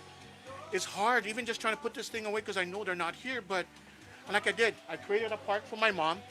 I bought a house, a Harley-Davidson house, and I dedicated it to my brother. There's also a section dedicated to Xavier Akima, a youth football player that Cruz coached who died in 2018. So since then, I told his parents, I never want to forget him. I want to keep his memory alive. And so that's why every time I build a Christmas village, he's coming with me. Same thing with my mom and my brother. They're coming with me wherever I go. And if certain family members do pass away along the line, I'm going to add them in. And it's something where I keep their memories keep going. And Christmas is what better way. It's just to keep them here, sharing the holidays with us too. He said normally he starts assembling the display on Labor Day. But this year, he started in October. But you would have never guessed with the amazing end result. Pieces intricately placed, some telling a story, others reminding Cruz of how far he's come in life. I once was homeless with my 2 daughters, and that really got to me. I never thought living on Guam I would ever become homeless. And when that happened, for a year and a half, I was living on the streets, going from friends to family, and it was just really hard. And I dedicated one portion of my village every year to depict what homelessness was at, and I wanted to keep having that one particular figurine. So it reminds me that, hey, never forget the hardship you went through. And if you can do it, so can other people. And Cruz, who works for the Veterans Homeless Program for Veterans Affairs, helps veterans find employment and always tells them, if he could do it, so can they. Wide-eyed, I took in all the sights and sounds, from moving figures, working waterfalls, loud trains, and detailed scenes. You will leave smiling behind your mask. When I open my front door, it's like the magic just comes out. And I really want them to feel the magic of the holidays. The Christmas Village is located in Mongmong. All you have to do is take the road into Shop for Less and take the first right. You can't miss the festive holiday banner in front of the house. The Christmas Village is open 7 days a week from 6 p.m. to 9 p.m. until the end of January. All safety protocols are followed, from masks to sanitization between visits. Reporting for Guam's News Network, I'm Jonagan Charfris.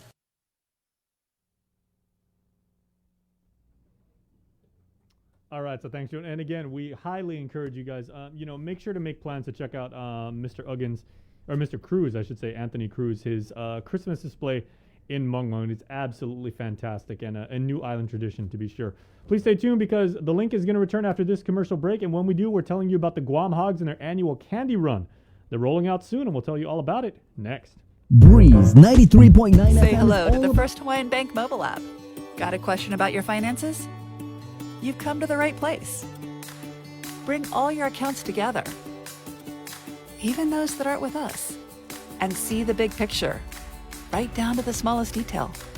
Unlock powerful tools like Insights and Money Map that help you save time and take control of your finances. When you connect accounts with the First Hawaiian Bank mobile app, it all starts with yes. Get the job done the right way by getting the right stuff at East West Rental Center. With years of experience helping builders, we definitely got what you need. Call 646-1463 or visit us in Upper Tumon. Open Monday to Saturday from 7 a.m. to 5 p.m. and on Sundays from 8 a.m. to 5 p.m. Mariana's Irrigation and Landscape Superstore. Stop on by and visit our showroom today. We offer everyday low prices on all major outdoor power equipment like bush cutter, chainsaw, power washer, generators, and more. Need service, repair, maintenance? Well, check out Guam's best superstore only at Mariana's Irrigation and Landscape, located in Barragata along Army Drive between Submarina and Besta Market. Call 735-7446 for more information. Now shipping to surrounding islands. Mariana's Irrigation and Landscape Superstore. Do you feel like you're missing out on something? Make life more rewarding with Pacific Points. Earn and redeem points for bill rebates and free load at IT&E, discounts on fuel at Shell, vouchers at Foodies, and United Mileage Plus miles. You can even pay with Pacific Points at IT&E, Shell, and Foodies. Pacific Points. Do more, get more. GU Self-Storage, conveniently located near the Harmon McDonald's. We offer affordable rates, online payments, and auto bill pay for your convenience. Plus gate access daily from 6 a.m. to 9 p.m. Call us today at 648-7867 for more information. The relationship between Guam and Manila, Philippines is undeniable as we share similar cultural traditions, history, and heritage. With generations of Filipinos calling Guam home, KUAM presents a monthly look at the capital city, featuring in-depth and engaging interviews on everything from medical tourism to new business and government leaders. Veteran newscaster Nestor Lecanto delivers Beyond Our Borders. This special program is brought to you by KFC. The Culture Club returns to KUM Digital and KUM News Weekend Edition, highlighting Guam's young artists, activists, and crafters as they work to protect, preserve, and promote our Tamoto culture. Watch this weekly feature on the digital platforms of KUM News Weekend Edition, brought to you by Hanum, the freshest bottled water made in Guam. Pacific Matters is a half-hour news, culture, and lifestyle show focused on issues that impact Guam, the Northern Mariana Islands, and the larger Pacific region. Join Tomas Naglonia every Monday to discuss politics, trends, and take a deep dive into the issues changing our island home, because what happens in the Pacific matters.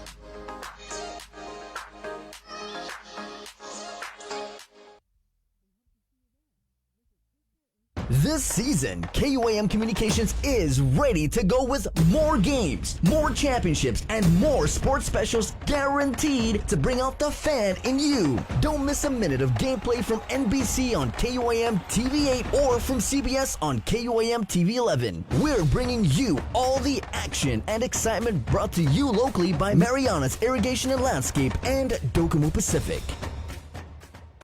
KUAM's multi-platform morning show, The Link, just got a little more delicious with Feed Me Fridays. Chris, Sabrina, Jason, and the rest of the morning crew will take some time off each Friday to talk, taste, and tempt you with all the latest and greatest food and drinks on Guam, old faves, new hits, and everything else we can put in our bellies. It's Feed Me Fridays on The Link, brought to you by King's Restaurants, Ruby Tuesday Guam, and Devondale. Real milk from free grazing cows.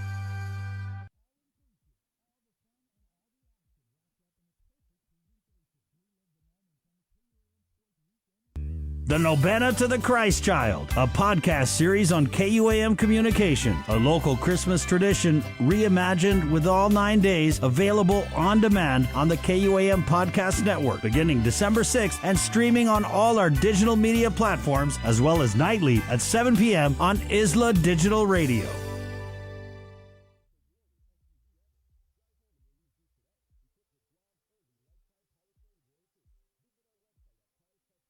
Attention basketball fans, the wait is over.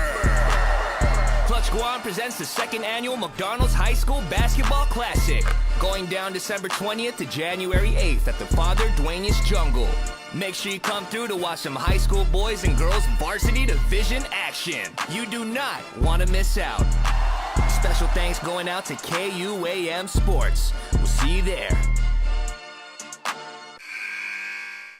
It's time to save on shipping. Support our local entrepreneurs. Find the best steals, deals, and unique products for your holiday shopping needs. The Christmas Pops virtual holiday marketplace is your hub for the best local gifts. Watch the Christmas Pops special airing through December 11th and streaming now across the stations and platforms of KUAM Communications. Visit KUAMChristmasPops.com and be on the lookout for local business profiles on our social media pages. Shop small and support local this holiday season. Presented by UOG School of Business and Public Administration, JA Guam, inspiring youth, and the Guam Visitors Bureau, making Guam a better place to live, work, and visit. Coors Light presents Uproar, the Slay Game Edition, Saturday, December 18th at Custom Fitness to compete head-to-head to determine who's the fittest. Visit guamtime.net. To purchase tickets for $15, visit us online. Special thanks to KUAM Communications, Boca Box, Custom Fitness, Kill Clip, Cherry Media Vision, ERC, and A-Tech Construction. Proceeds to benefit the Guam Volleyball Federation. Let's get merry during the most wonderful time of the year by making spirits bright. KUAM Communications and Coast 360 want to highlight your decorations and lights by flooding the social media pages of KUAM with your videos and photos. Finish your holiday setup, snap a few shots or video of your delightful display, and send it to us through social media or email them to promotions@KUAM.com. Check out our posts every Friday or tune in to KUAM News Weekend Edition for a special montage of the submissions certain to be making spirits bright with every broadcast. Warmest holiday wishes from KUAM Communications and Coast 360 Federal Credit Union. Together, we thrive. Half a day. This is Governor Lou Leon Guerrero. If you're struggling to pay rent and utilities because of the pandemic, your government can help. Our Emergency Rental Assistance Program provides direct relief to you. To date, over $6.9 million has helped over 1,500 households. Apply online at eoa.guam.gov or call the Department of Administration's Emergency Rental Assistance Program at 671-638-4518 or 19. Pacific Matters is a half-hour news, culture, and lifestyle show focused on issues that impact Guam, the Northern Mariana Islands, and the larger Pacific region. Join Tomas Maglonia every Monday to discuss politics, trends, and take a deep dive into the issues changing our island home, because what happens in the Pacific matters.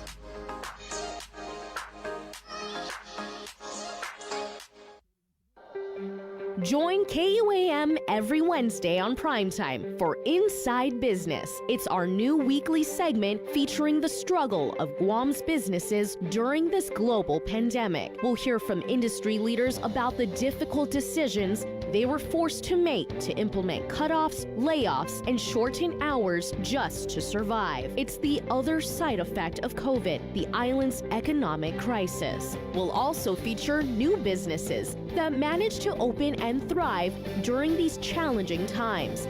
It's Inside Business every Wednesday on KUAM News Primetime.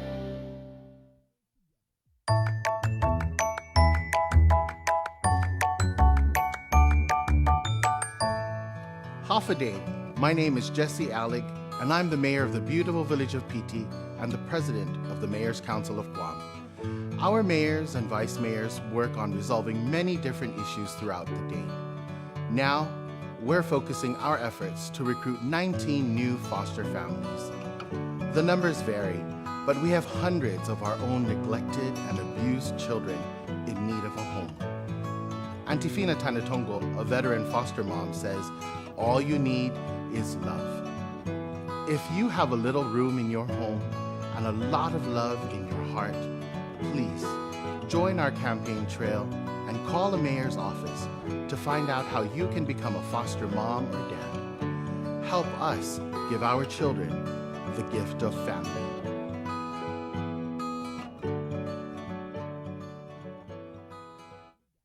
See what's on TV tonight with schedules, network news and notes, local promotions and giveaways on KYM Communications social media pages. Like and follow us on Facebook or Instagram now for all the latest and never miss out.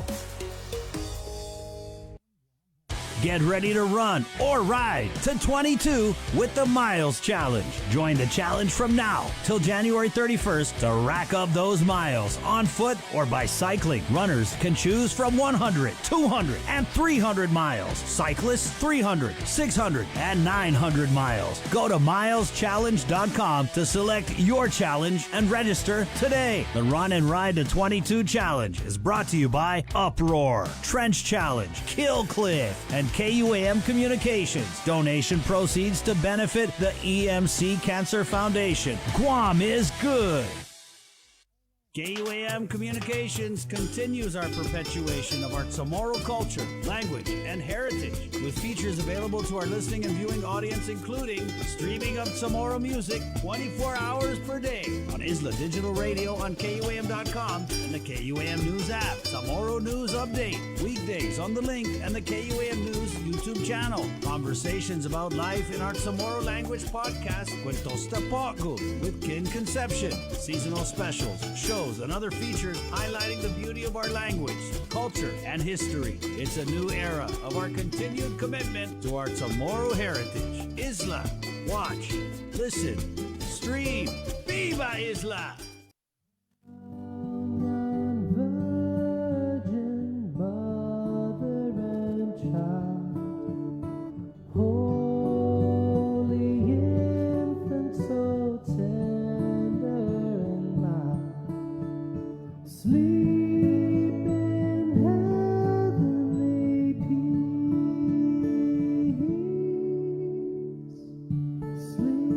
Welcome back, everybody, to The Link. We hope that festive holiday music getting you in the spirit, because Christmas right around the corner. So let's all do what we have to do to stay safe and stay healthy, and let's go enjoy a happy holiday season. Joining us in the Zoom room right now, two gentlemen representing an organization that is always bringing the happiness and bringing the positivity. So sharing the same space, Roro Atta and Jerry Hartwick with the Guam Hogs Association. Boys, good morning. Good morning. Morning, brother. Good morning. So you guys are sharing the same Zoom camera, sharing the same mission, sharing the same responsibility, and sharing the same island pride, I would say, for, undertaking yet another candy run, which is, it's an annual event for you guys. I know it's, is rite of passage like a right word, and, like exhibiting, the brotherhood and the commitment to community service, but also for those of us, like on the outside and just looking in, it's a sense of pride to see that you guys are doing this for the children of Guam. Yes, it's fun. It's one of the biggest rides that we do every year, even last year during COVID, and even so this is our second year doing it during COVID, and we still follow the protocols, and it's a way for people to even get out of their house and ride and still have the Christmas spirit and give back to the community as well. Mm-hmm.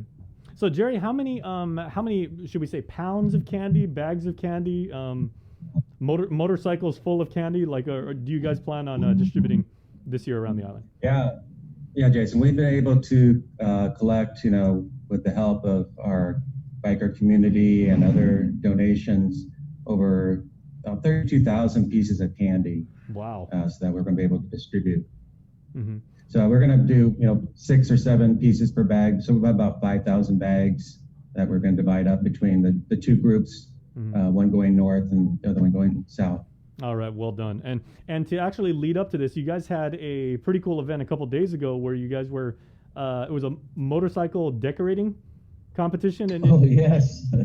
Tell me all about that, because I mean, everybody knows, you get these pristine Harleys and everything like that. Some people mod them, some people make, I was talking to Senator Joe St. Augustine a couple days ago during Giving Tuesday, and he said he's actually making some modifications to his bike, and he's got a really, really nice one. He's got the 3-wheeler, right? Yeah, the trike. Yeah. Yeah. Nice. Yeah. So Yes, how was the decorating event for you guys? Yeah, I mean, it's great because a lot of the bikers, really get into, the Christmas spirit by decorating their bikes with lights and props, on the bikes. And so our Christmas Candy Run committee talked about, doing a moonlight ride, so that allow the bikers in the evening to be able to show off their colors and the lights and so forth of their decorations on the bike. So last Saturday, we sponsored Moonlight Ride, took it on, rode down mostly through Tumon, had a judging on who had the best decorated bike, and we were able to provide, a gift certificate to that rider, and it was well participated. We had over 30 bikes. Very cool, because it wasn't just for your own MC, your own club and everything. It was for bike enthusiasts like island wide, right? Yes. So what was the winning bike like? Can you maybe paint like a mental picture of like how cool and how tricked out that bike was? It was great. It was a big bike, so it had a lot of area to decorate. It had a lot of wreaths and lights throughout the bike. In the back, he has a luggage area that he was able to mount different props from the Grinch, Christmas themes, nice, and so forth, tree and then he had sounds too, so that kind of helped. Yeah. Oh, very cool. Hey, well, Ro, if you got some pictures of that, shoot them over to me on WhatsApp and everything. We'd be happy to share those and everything, because that's a fantastic idea. Hopefully, this is going to be something you guys, will do year to year. Wonderful idea. So I think so. Yeah. So this was our first inaugural ride, so it was something new, something we're going to eventually, make it bigger and better. So hopefully, it'll be bigger next year. Mm-hmm. Well, the one thing, to improve on it. Sure. The one thing that always has been, big and wonderful the community celebrates is, of course, the Candy Run. So can you talk to us a little bit about, here we are in year 2 of, COVID, and you guys always, obey the restrictions and everything like that. As long as I've been covering the Candy Run, it's like, you guys go through the different neighborhoods and villages. Sometimes you guys will stop, talk to the kids, take pictures, talk to the villagers about, what you guys are doing and everything. How have you guys had to modify that, given that, we have to kind of stay apart, or, we can only gather in so many groups and everything? Yes, that's true. And, we want to make sure the families and especially children are safe during this event. A lot of times we don't really stop in the neighborhoods. We distribute the candy bags, to the individual neighborhoods, waving and so forth. So in a way that's kind of good, because it just keeps everyone separated and don't possibly pass any infections or anything like that. Absolutely.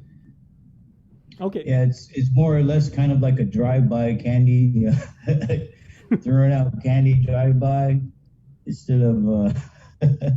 Yeah, instead of a meet and greet, it just wave, rev up the engines, pass out the candy and appreciate everyone that comes out. Very nice. Can you maybe describe for us what it means when you see the reaction of the children and these young islanders and everything like that? They probably don't know you. Some of them might be a little confused as to what's going on and everything like that. But they see you, they see what you guys are doing and everything like that, and then candy comes flying. What do you see as the reaction? Oh yeah. Oh, definitely. Big smiles on all the kids' faces, and listening, to all the bikes that go by and seeing the decorations on the bikes really makes a difference, I think, for them. Mm-hmm. Now, how can we as a community help you guys? Because, we want to make sure that you guys have, ample candy. Maybe some of us even have, candy left over from Halloween. I know I did. I bought a lot, but, the kids didn't come by my place. So I've got a bunch of stuff I'd like to donate. Can we do so? Oh, definitely. We can, Yeah, if you want to donate some candy, you're more than welcome to drop it off at Wild Bill's in Tumon in front of Sakura Noodle House. They'll accept the candies there. We're looking for hard candy, no chocolates, candy canes. The more the merrier. That way, because again, the bags of candy that we're giving out usually have about 6 to 7 pieces of candy. So the more candy we get, the more the candy the kids will get. Yeah. So I mean, right now, again, like I said, we're trying to bag 5,000 bags of candy. That's a big feat to cover, and with all the help with the motorcycle community and everybody else that are coming together to help do this, we'll hope make this a quick event. Right, and when you guys split, you're basically either canvassing the north side of the island or the south side, and it's probably going to be a hot day. Plus, you're on the back of a Harley, so peanut butter cups probably not going to last that much. So yeah, let's go for hard candy. No. But you can bring it over. We can pass it out to the people decorating or bagging the candy. Oh, there you go. That's usually where it goes. Well, since you guys have such a big undertaking as far as the bagging and everything like that, if there are groups that would like to, volunteer or donate and everything like that, are you guys in need of some help to help put the bags together? Well, with that, actually, we're kind of limited with how many people we can have, because we got the motorcycle community. Then we have we're also donating some money to the mayor's office, which we're working with the mayors this year. To help road guard and block some of the traffic for us as we go north and south. So we'll be working with the mayors there. And so the mayor that we're working with this year is Tamuning Mayor, Mayor Luis Rivera. Right on. And she's going to donate the money that we're donating to her to JFK High School. So it's a small token of our appreciation for all their help that they're going to give. There, see, somebody on our island is going to give the mayors their money. So well done by you guys. Every year we usually go to a school, but because of the school issues right now, we're kind of we look for another place, and the mayor has volunteered to help us out with that. So that's why she's going to donate the money to the JFK High School. Okay, so I guess, Jerry, final question is probably the most obvious. So when can people expect to see you guys passing out the candy? Oh yeah, the event's going to be on Sunday, December 12th, and we're asking the riders to show up at 9 a.m. at Gagnon Shopping Center, where the old Shirley's restaurant used to be. There's a lot of open space and room for all the bikes to come in together, and then divide up between the two locations that we're going to serve. The safety brief is going to be at 9:30 a.m. And then we're going to roll out at 9:45 a.m. again on Sunday, December 12th. And we'd like to thank all the mayor's offices because with their help, we're able to identify the low-income neighborhoods and neighborhoods that would best benefit, from receiving the candy to their children. Absolutely. All right, Ro, any final thoughts? Yeah. If you're a solo rider, if you're in a club or a group, you're more than welcome to join us. It's every year you get a different pin again. I don't know if I showed you guys old pins, but the old pins used to be red and gold. Now this year we're still COVID, so it's still black and gold. Hopefully next year we'll go back to the red and we'll be back to normal. But every year, once you participate on the ride, if you bag candy, if you do the ride, you get a pin at the end. So you'll see certain bikers with so many year pins, and that's what that is. So some people have them stacked up like awards or ribbons on the Jerry does right there. Yeah, absolutely. Yeah. Who needs LinkedIn? So, that's your resume right there, Jerry. That shows how much you care. And basically, the requirements for this is you just have to love bikes and you have to love Guam. Yes, definitely. One last thing, Jason, we'd like to thank our major sponsors, Trivision Media and Cars Plus for donating the use of vans so we can deliver the candies to the neighborhood, and IP&E also. All right. Well, Roro Ada and Jerry Hartwick with the Guam Hogs. Gentlemen, thank you for joining us, and thank you for doing this island holiday tradition and everything like that. We really, really appreciate it. Thank you. We really appreciate you guys for all your support as well. And Chris, hey, happy anniversary on your 24 years of broadcast. Thank you, Primo. Appreciate that. Maybe you could pack me as a celebratory stroll. But back to back, not nuts to butts. Okay. All right. Thank you guys. God bless you. Thank you guys. Hey, if you guys got space in one of the ones with the sidecar, like I'll take that one. Yeah, it might be a tight fit. He's got long legs. All right, put your gentlemen, legs thank up, you very Jay. much. You can put your legs up. And Oh, yeah. Okay. Hey, man, passing out candy. All right, gentlemen, That's thank it. you very much.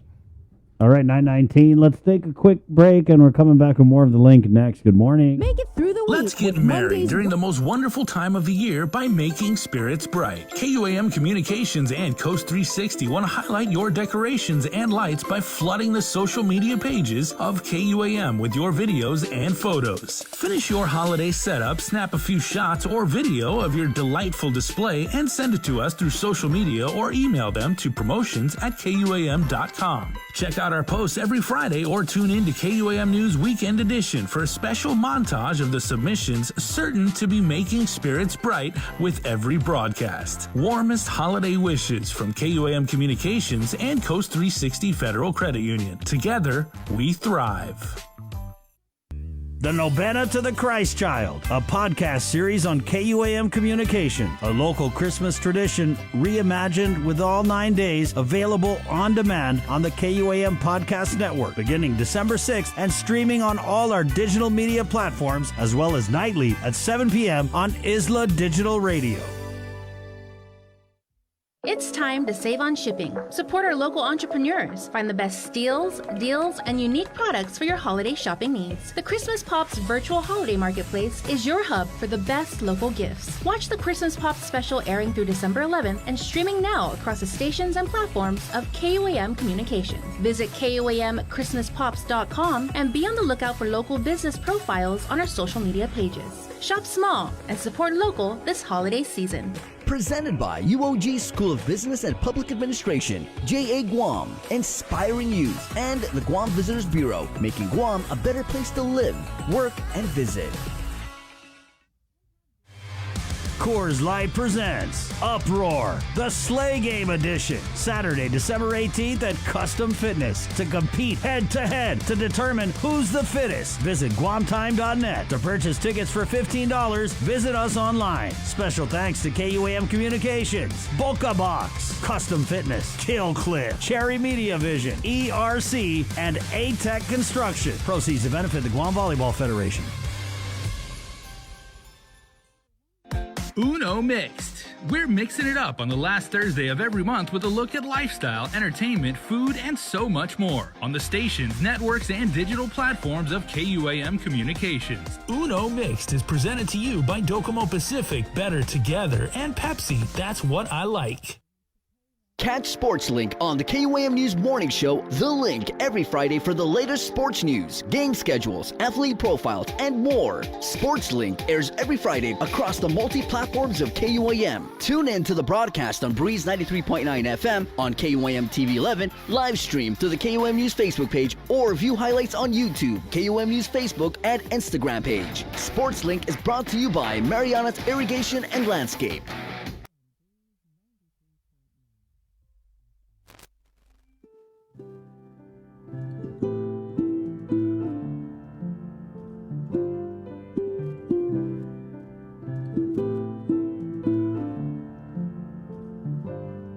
I feel the love in the air, friends all around, coming to share stories of life, made up the year, and give us the reasons to smile and cheer.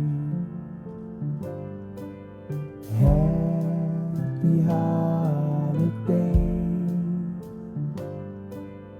happy holidays, happy holidays. Right on, Joe Guam. Happy holiday.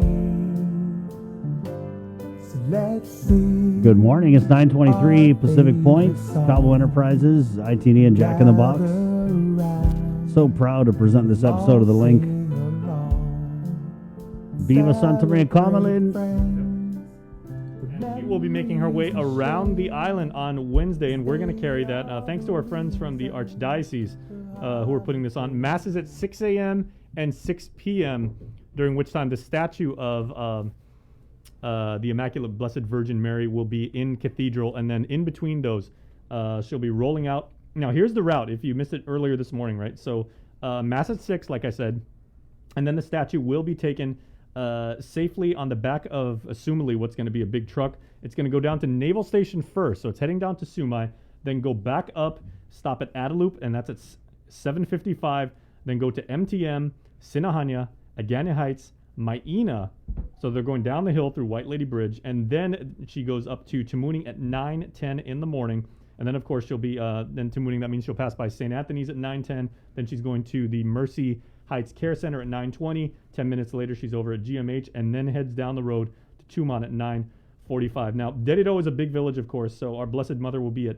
GRMC at 10:05, Santa Barbara at 10:20, Estumbo 20 minutes after that, and then Agafagumas about a half hour later. Then she goes all the way around Jigo and then heads back down on the eastern side of the island. I'm just skipping around here. So she'll be in Barrigada at 12:40, Chalampago Ordit at around 1:20, in Jonya at 1:35, in Inarajan at 3, down in Humatec at about 4, Santa Rita Sumai at 4:45, then goes to PD Asin, Pigo Cemetery at 5:35, and then back downtown at Cathedral, where she will be replaced, and then again the evening mass. Right. And Jay, do you anticipate traffic being an issue at all? Because I know when they did it last year, there was pretty much no traffic. What they did last year is, so the statue is going to be, again, it's going to probably be in a like a 6-sided, like a plexiglass box, and then with a, like I said, like a truck. There's probably going to be like 2 cars before and after, just to provide some like buffer. And actually, I was thinking about sending the police chief a message and just seeing if there will be a police escort. At the very least, there's going to be like a bunch of parishioners just, basically making like a wedge. So, like I said, but again, I mean, if you do see a bunch of cars, their blinkers are going to be on, they're going to be moving really, really slow and everything like that. Just give them their space. If they let you go around, go around. But I mean, this is a very, very big moment for the island's Catholic faithful and everything like that. So, just please be respectful. Amen. 9/26, Monday, December 6, 2021. Let's go in on this interview Nestor Lecanto was able to do with the chair of the Physicians Advisory Group relative to the Omicron variant, Dr. Nathaniel Berg, right here on the link. Good morning. All right. We have with us Dr. Nathaniel Berg, who is the chairman of the Physicians Advisory Group. And Doc, I guess you guys are preparing for what might be the inevitable arrival of the Omicron variant. Can you explain? Yeah, Nestor, thank you very much, and thank you for having me on this evening. The importance of Omicron cannot be overemphasized, except by saying we don't know what comes after Omicron. That is, we want to emphasize the need to get ready now for Omicron, but we feel there is an urgent need to get ready for not just Omicron, but the potential for another variant. The Physicians Advisory Group met last evening, and after a thorough discussion, there was a unanimous decision to make sure that we get out to the public the Physicians Advisory Group's feeling that there is an urgent need for Guam to get prepared for Omicron and whatever virus variant may come after that, because we do not know what the impact will be. None of us expected that the Delta virus would have a significantly different infectious rate with children than the original, now called Alpha variant. We found that out after the fact. And so there was an urgent need for the FDA and the CDC to quickly decide, can children get vaccinated? Now we know we can vaccinate children. We know we can do so safely. So we feel that we don't know. We know that Omicron is far more infectious. We see that in adults, so far, looks okay. people are getting sick, it's far more infectious. But if you're a healthy adult, it seems okay. The issue is we don't have big enough studies yet to know that that is true. We don't have enough information to know if it's infecting children at a higher rate, but it seems to be. It seems to be that younger children are getting infected more. We don't have enough data, but what we do know is that we have an ability to get protected. And we want the children of Guam to be as protected as can be. Right now, what we feel from the Physicians Advisory Group is an urgent need for the Department of Education to make those vaccinations available to every parent that wants their kids vaccinated. And there's a that we need to treat every child on this island equally. And the one place that is done is that every child has an opportunity to go to school. The private schools are on board with finding ways to get an opportunity for every parent who wants their children to get vaccinated, to get them vaccinated. DOD has, the Department of Education has logistical challenges, but they need to meet them. And the government of Guam is offering to help, and that's in part based upon the Physicians Advisory Group making sure that every level of government, including the Department of Public Health, who's in agreement with us. The Physicians Advisory Group has made it known to the governor's office and to the Department of Public Health that we feel there is absolutely an urgency on the Department of Education needs to take every step, conquer every challenge, and make those vaccines available to every single child. Fortunately, the Department of Public Health, their leadership is in agreement with us. The front office also agrees with us regarding the need for an urgent availability of vaccines, that we make with urgency a availability of vaccines for every child. The same can be said for the third dose. We are incredibly well vaccinated, but we're not incredibly well protected.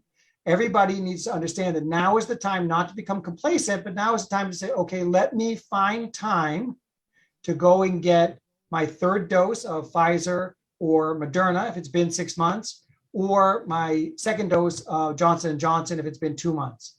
That is an urgent need for people to protect our community. And again, we emphasize the need for people to do it if we want to continue to loosen up Band-Aids and do so safely.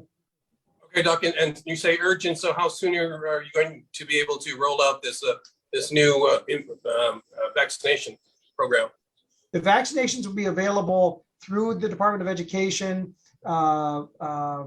now, are available, and they're available at various places like American Medical Center and the SDA clinic, and at private clinics like IHP and Take Care, as well as our place, for example. Everybody who wants to give the vaccine is able to do so.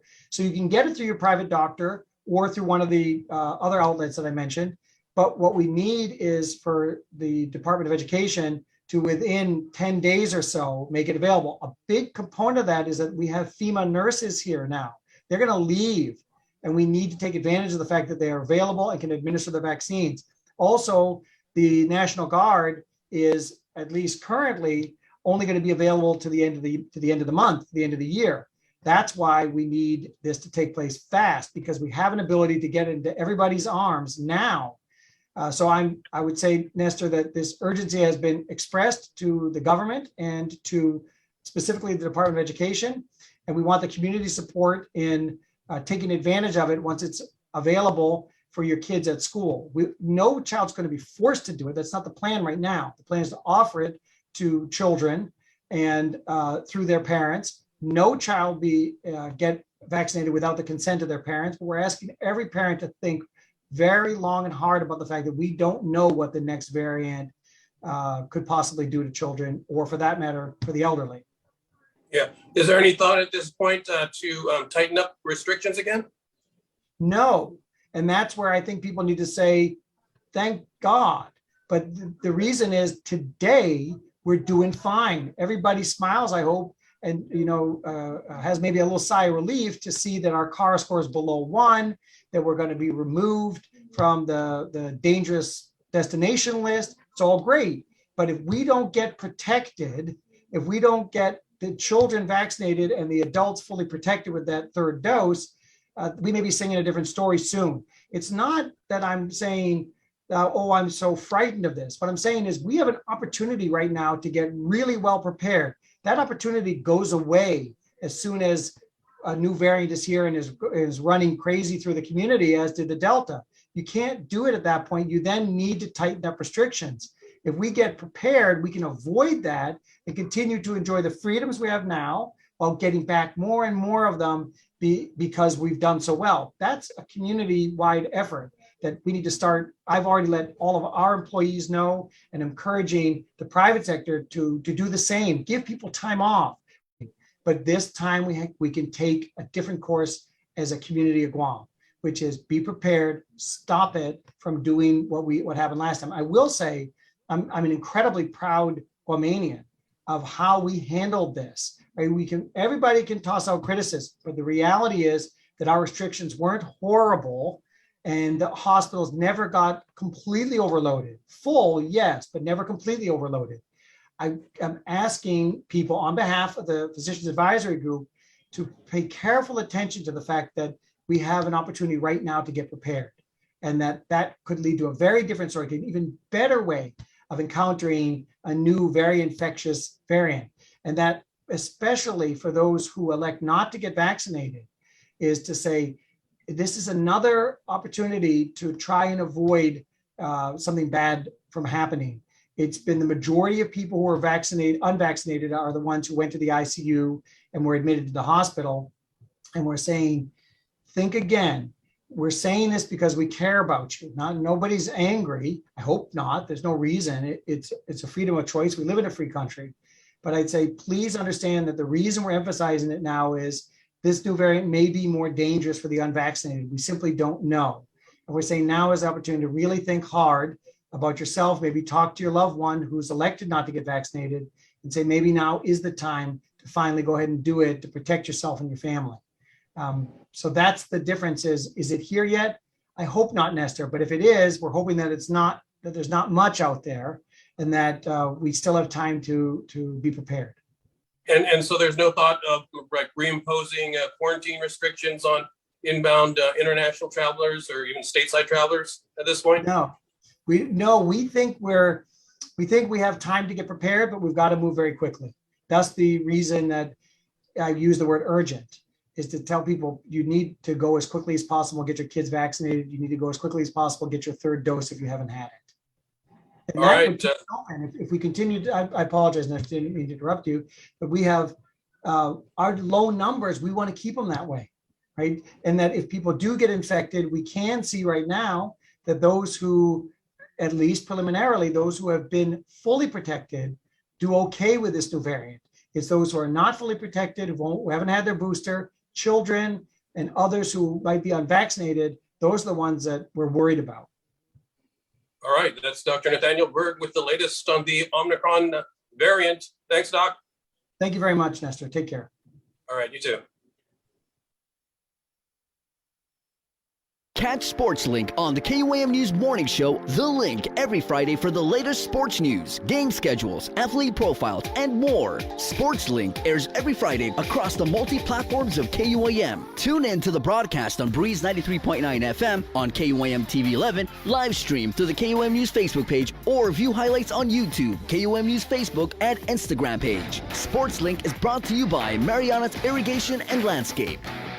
We know you're tired of hearing about COVID-19. Some of you are probably wondering whether this is ever going to end. However long it takes, we all have to do our part, including our children, to hold the line. You can protect yourself and your family by getting vaccinated. And if you're already vaccinated, don't let your guard down, because you can still give and get COVID-19. And if you're not vaccinated, remember that if you catch the virus, you could suffer more severe complications. At the end of the day, it's the choices we make to protect ourselves, our families, and our community that will control the spread. We know it sounds repetitive at this point, but again, wash your hands, watch your distance, and wear your mask. Together, we have to hold the line.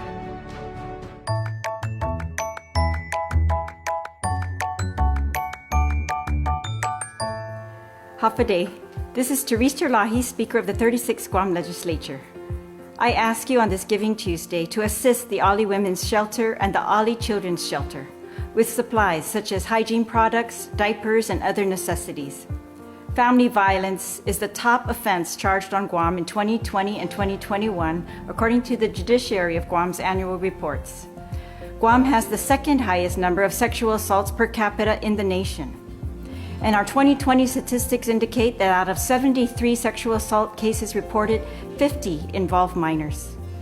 Let's together ensure that women and children have a safe place to escape the abuse and begin their new lives.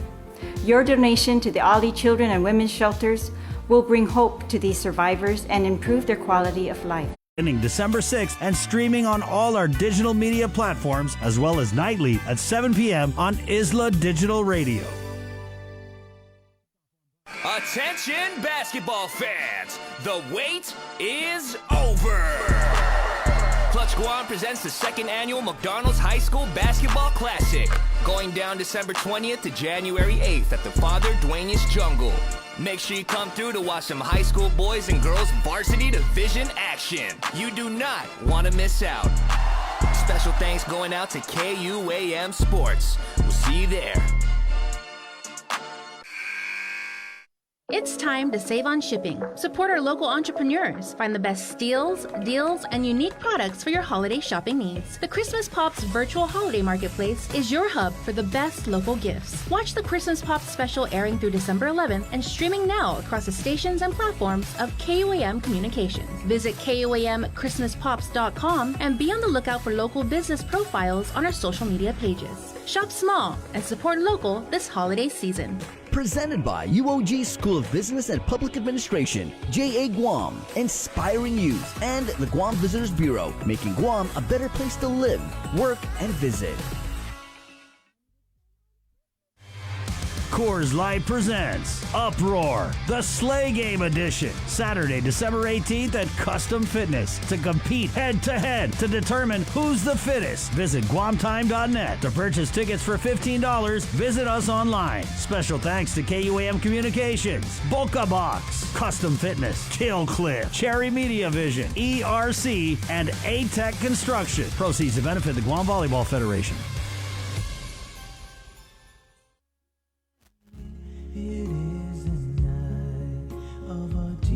Welcome back to The Link, everybody. As your work week begins, we hope you are navigating Guam's roads safely. We hope you get to work or get to the mall, do whatever you have to do, get to school on time and in a safe way. Thank you for being a part of our show. And, you know, all of us here at KUM, you know, we aspire and we consider ourselves to be creative storytellers and everything like that. It's a very daunting ambition, but one we really take to heart. And we are joined in the Zoom room right now with a true master of the craft, someone who's been a good friend to us and a mentor to us, as well as a colleague, Arlene Steffi, who has basically chronicled more Guam history. She's probably forgotten more Guam history than any of us will ever learn. And ever humble. She's like, Arlene, I know you'd be tillicking my ears if I was just being so effusive in my praise. And there you go. In Zoom, ow, I can feel that. But you know. Do it in person. Yeah. Okay, I'll do that. So Sabrina is within striking range, so if you want a proxy, you know, like she can probably like take care of that. But welcome to the show. It's good to see you as always. Thank you very much. Appreciate it. Yeah. And you know, we're bringing you on and everything because this wonderful graphic was you know, produced by your team and everything like that. And as someone who's known you as long as I have and everything like that, I mean, it really gives you, you know, a moment of pause to kind of like look back on your life's work. But knowing you as well as we do, I would just say it's just been more than a job. It's just been more than, you know, like a way to, you know, pass the time and everything. I mean, this really is your calling, your responsibility. Right? Yeah, I never realized that this, you know, history would become my primary focus, because I didn't like history in school. And I think when I think back about it, of course, the visual bio, or I call it a virtual bio. And the reason I call it that is because it really doesn't exist as you see it. It's items. They're representative of my work, my life's work. But I knew more about General Custer and Paladin and the Lone Ranger than I did, you know, B.J. Bordalio, or people that really matter to our lives.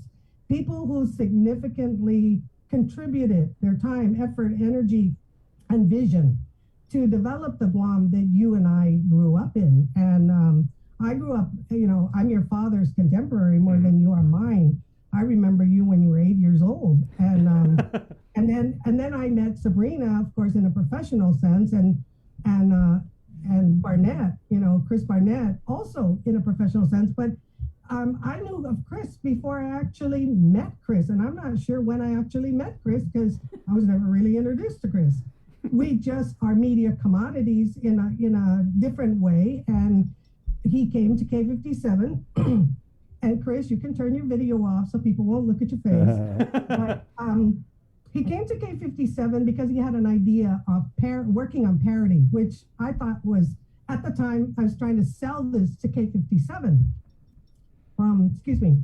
And I think you met with John Anderson, and correct me if the story is wrong, but this is the way it was presented to me. So he came and saw K57 and he wanted to be part of our lineup. And when Chris, I didn't get a chance to meet him. I didn't even know he was coming in. I didn't even know who he was. But then when he left, our management team got together and we were talking about it. And I was the only one for it because I was already pitching them on working on parody. So I said to John, you made a huge mistake by letting that man go. I said, we could have sat down with him. If you were concerned about anything, we could have worked with him because, he's smart. He went to KUM. I mean, that's what you do when you have something, when you have a vision, when you have an idea. You don't give up when someone says no to you. I certainly haven't, And so that's what builds, it comes from self. It really has a lot to do with confidence. If you have something to sell, if you have something to share, if you can't convince someone to do it, you're not going to get anywhere. And so I don't know if you remember Senor Appling. Senor Appling is a result of why K57 didn't want Barnett. Now, Barnett took it a whole lot further because Senor Appling's character could not develop because Rick, what's his last name? Rick Nauta is not comparable to Chris Barnett in relationship to the ability to see parody and develop parody. So I wrote the scripts, but I couldn't continue it because I had my work. I was a talk show host. And so, I've celebrated it. And then I guess one day I walked in to do my show and John Anderson was furious. He was just absolutely furious. I said, what is wrong with you? And he said, Chris Barnett did a parody on you, but didn't do one on me. And I said, see, you should have hired him. Now, I think either the lighting seems to be just suddenly went bad in our studio, or Chris may be just blushing like excessively. A little bit, yeah. Now, Arlene, I do. The thing is, I didn't even know what he was talking about. Parody, what are you talking about? Because I didn't hear it, and they were all upset. It's like, why did he pick you? I said, I don't know, ask him. And then I said, what did he say anyway? And then they listened to it, and then my daughter came back from college and was on vacation, and she heard it, and she called up, and she was so upset. She goes, Mom, this is you. And I said, what are you talking about? She said, they did a parody on you. Burnett did a parody on you. And I said, Tara, that's the greatest compliment anybody can give you if they do a parody on you. And I don't see any criticism given to me, whether it's a parody or a legitimate criticism. I will face that forward because that sharpens me.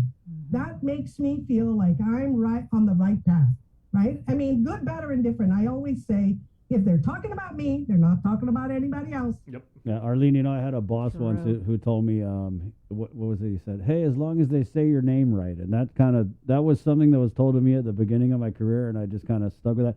It's funny that you bring up that story because you're right.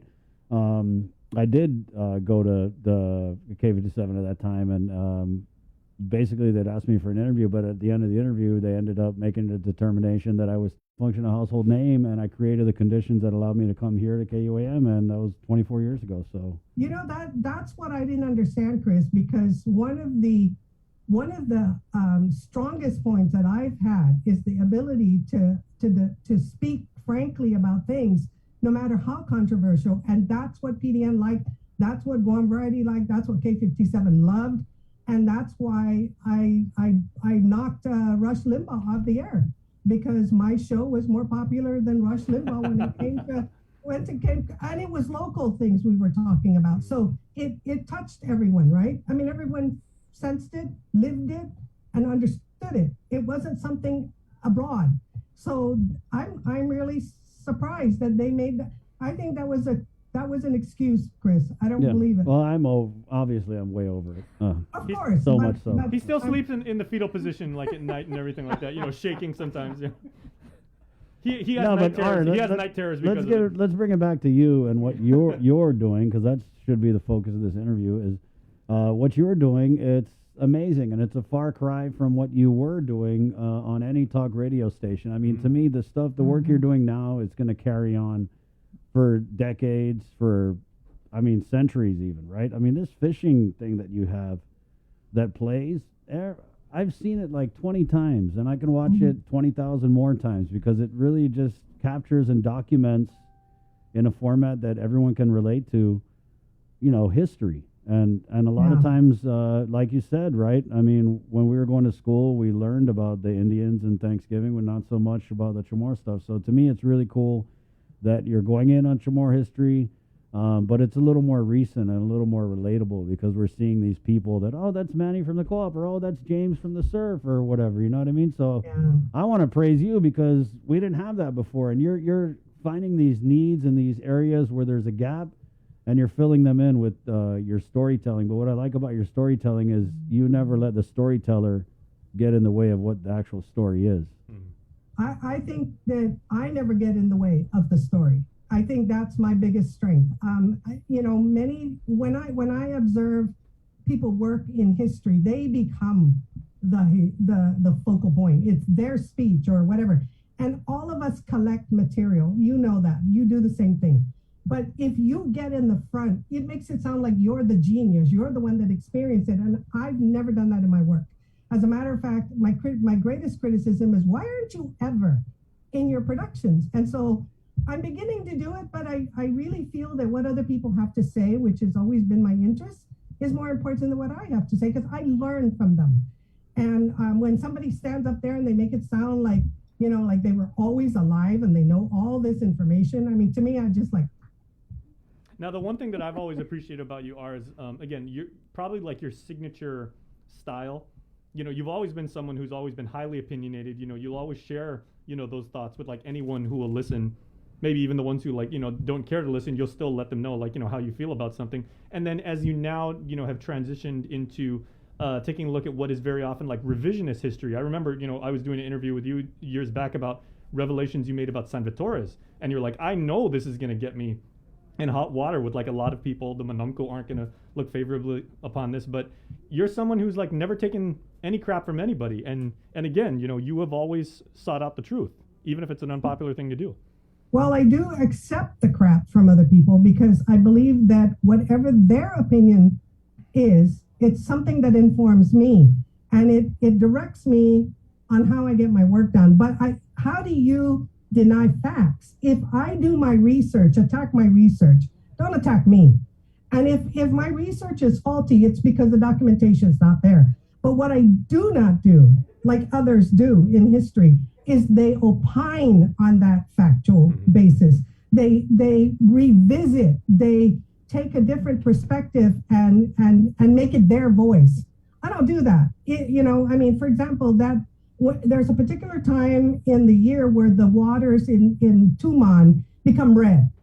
Yep. That has nothing to do with blood. It has everything to do with chemistry. Mm-hmm. And if anyone spent the time to look into that, that's not San Vitores' blood coming back on a particular time, but you can infer anything you want on anything you see. It doesn't make it right. And if you base your knowledge or your opinions on emotion, then you know what? I think that's pretty weak, because you should base it on fact.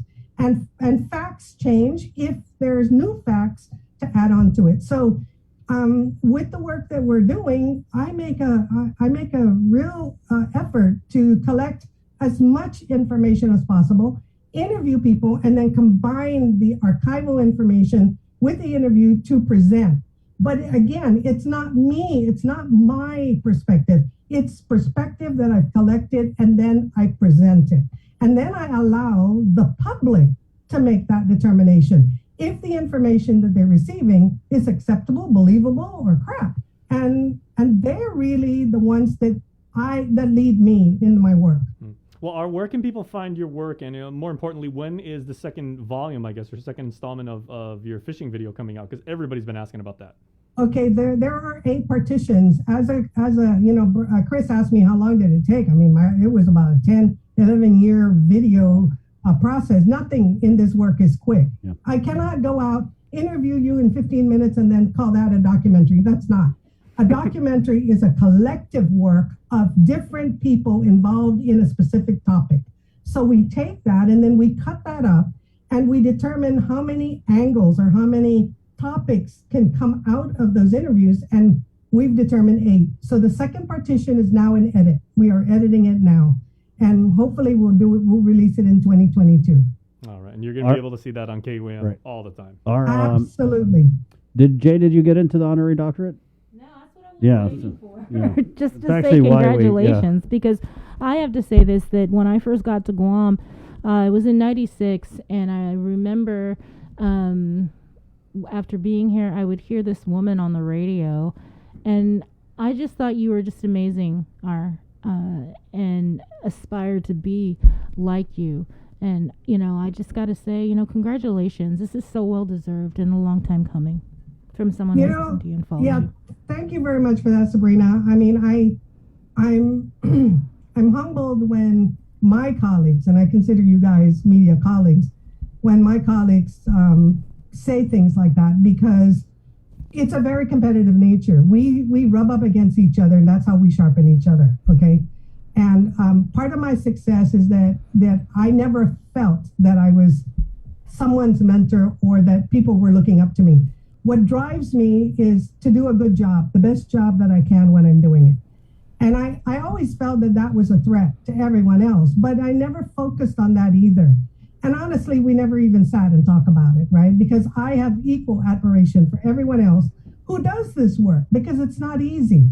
It isn't easy. It's not all praiseworthy. It's painstaking. Bob and I were talking recently about the inequality of women in the workplace, and I never felt the inequality because I always competed with men. I seldom competed with women. And the reason is because women were afraid to compete with men, but I figured I'm going to measure myself up to the men if they're the ones making the money. So I would compete with them. And it's all the dudes trying to catch up to you. Bob said, well, you made a lot of money because you didn't see gender in the same way other people look at gender or use gender as a crutch. I never did. I never did. Wow. If I esteemed anybody, I said, okay, I know what they're doing, I know how they're doing it, and I'm going to be better than that.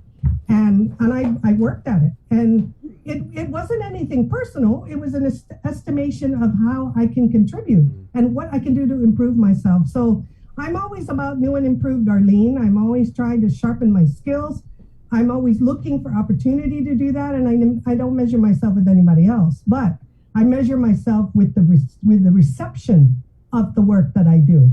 And K57, every time I got criticized, K57 gave me a promotion. Every time the legislature tried to knock me off the air, they literally lobbied to remove me as a talk show host.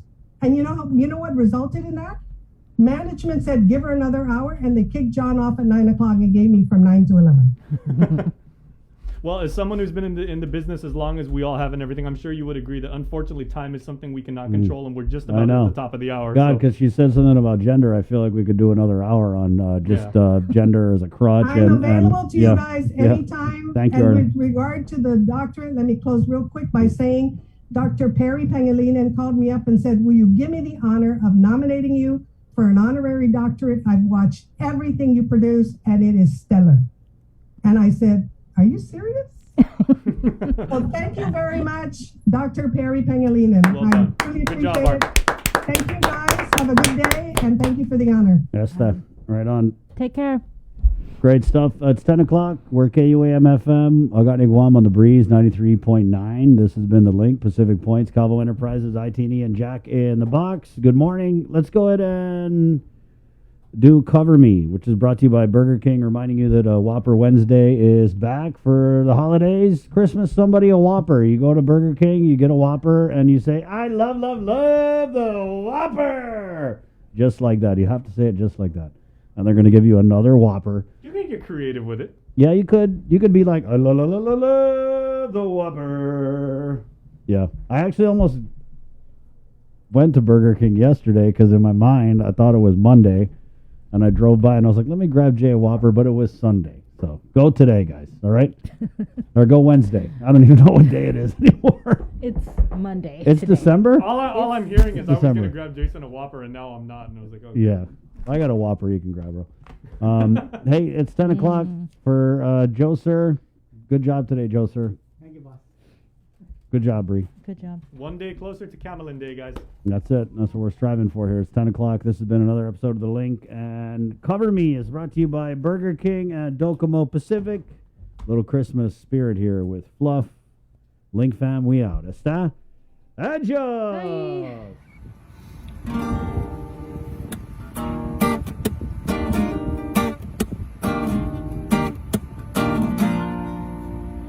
Wengin Zeus, wengin Jesus, umatu na si Zeus, darun kotugi tau siya, iya tatonga na bos niya.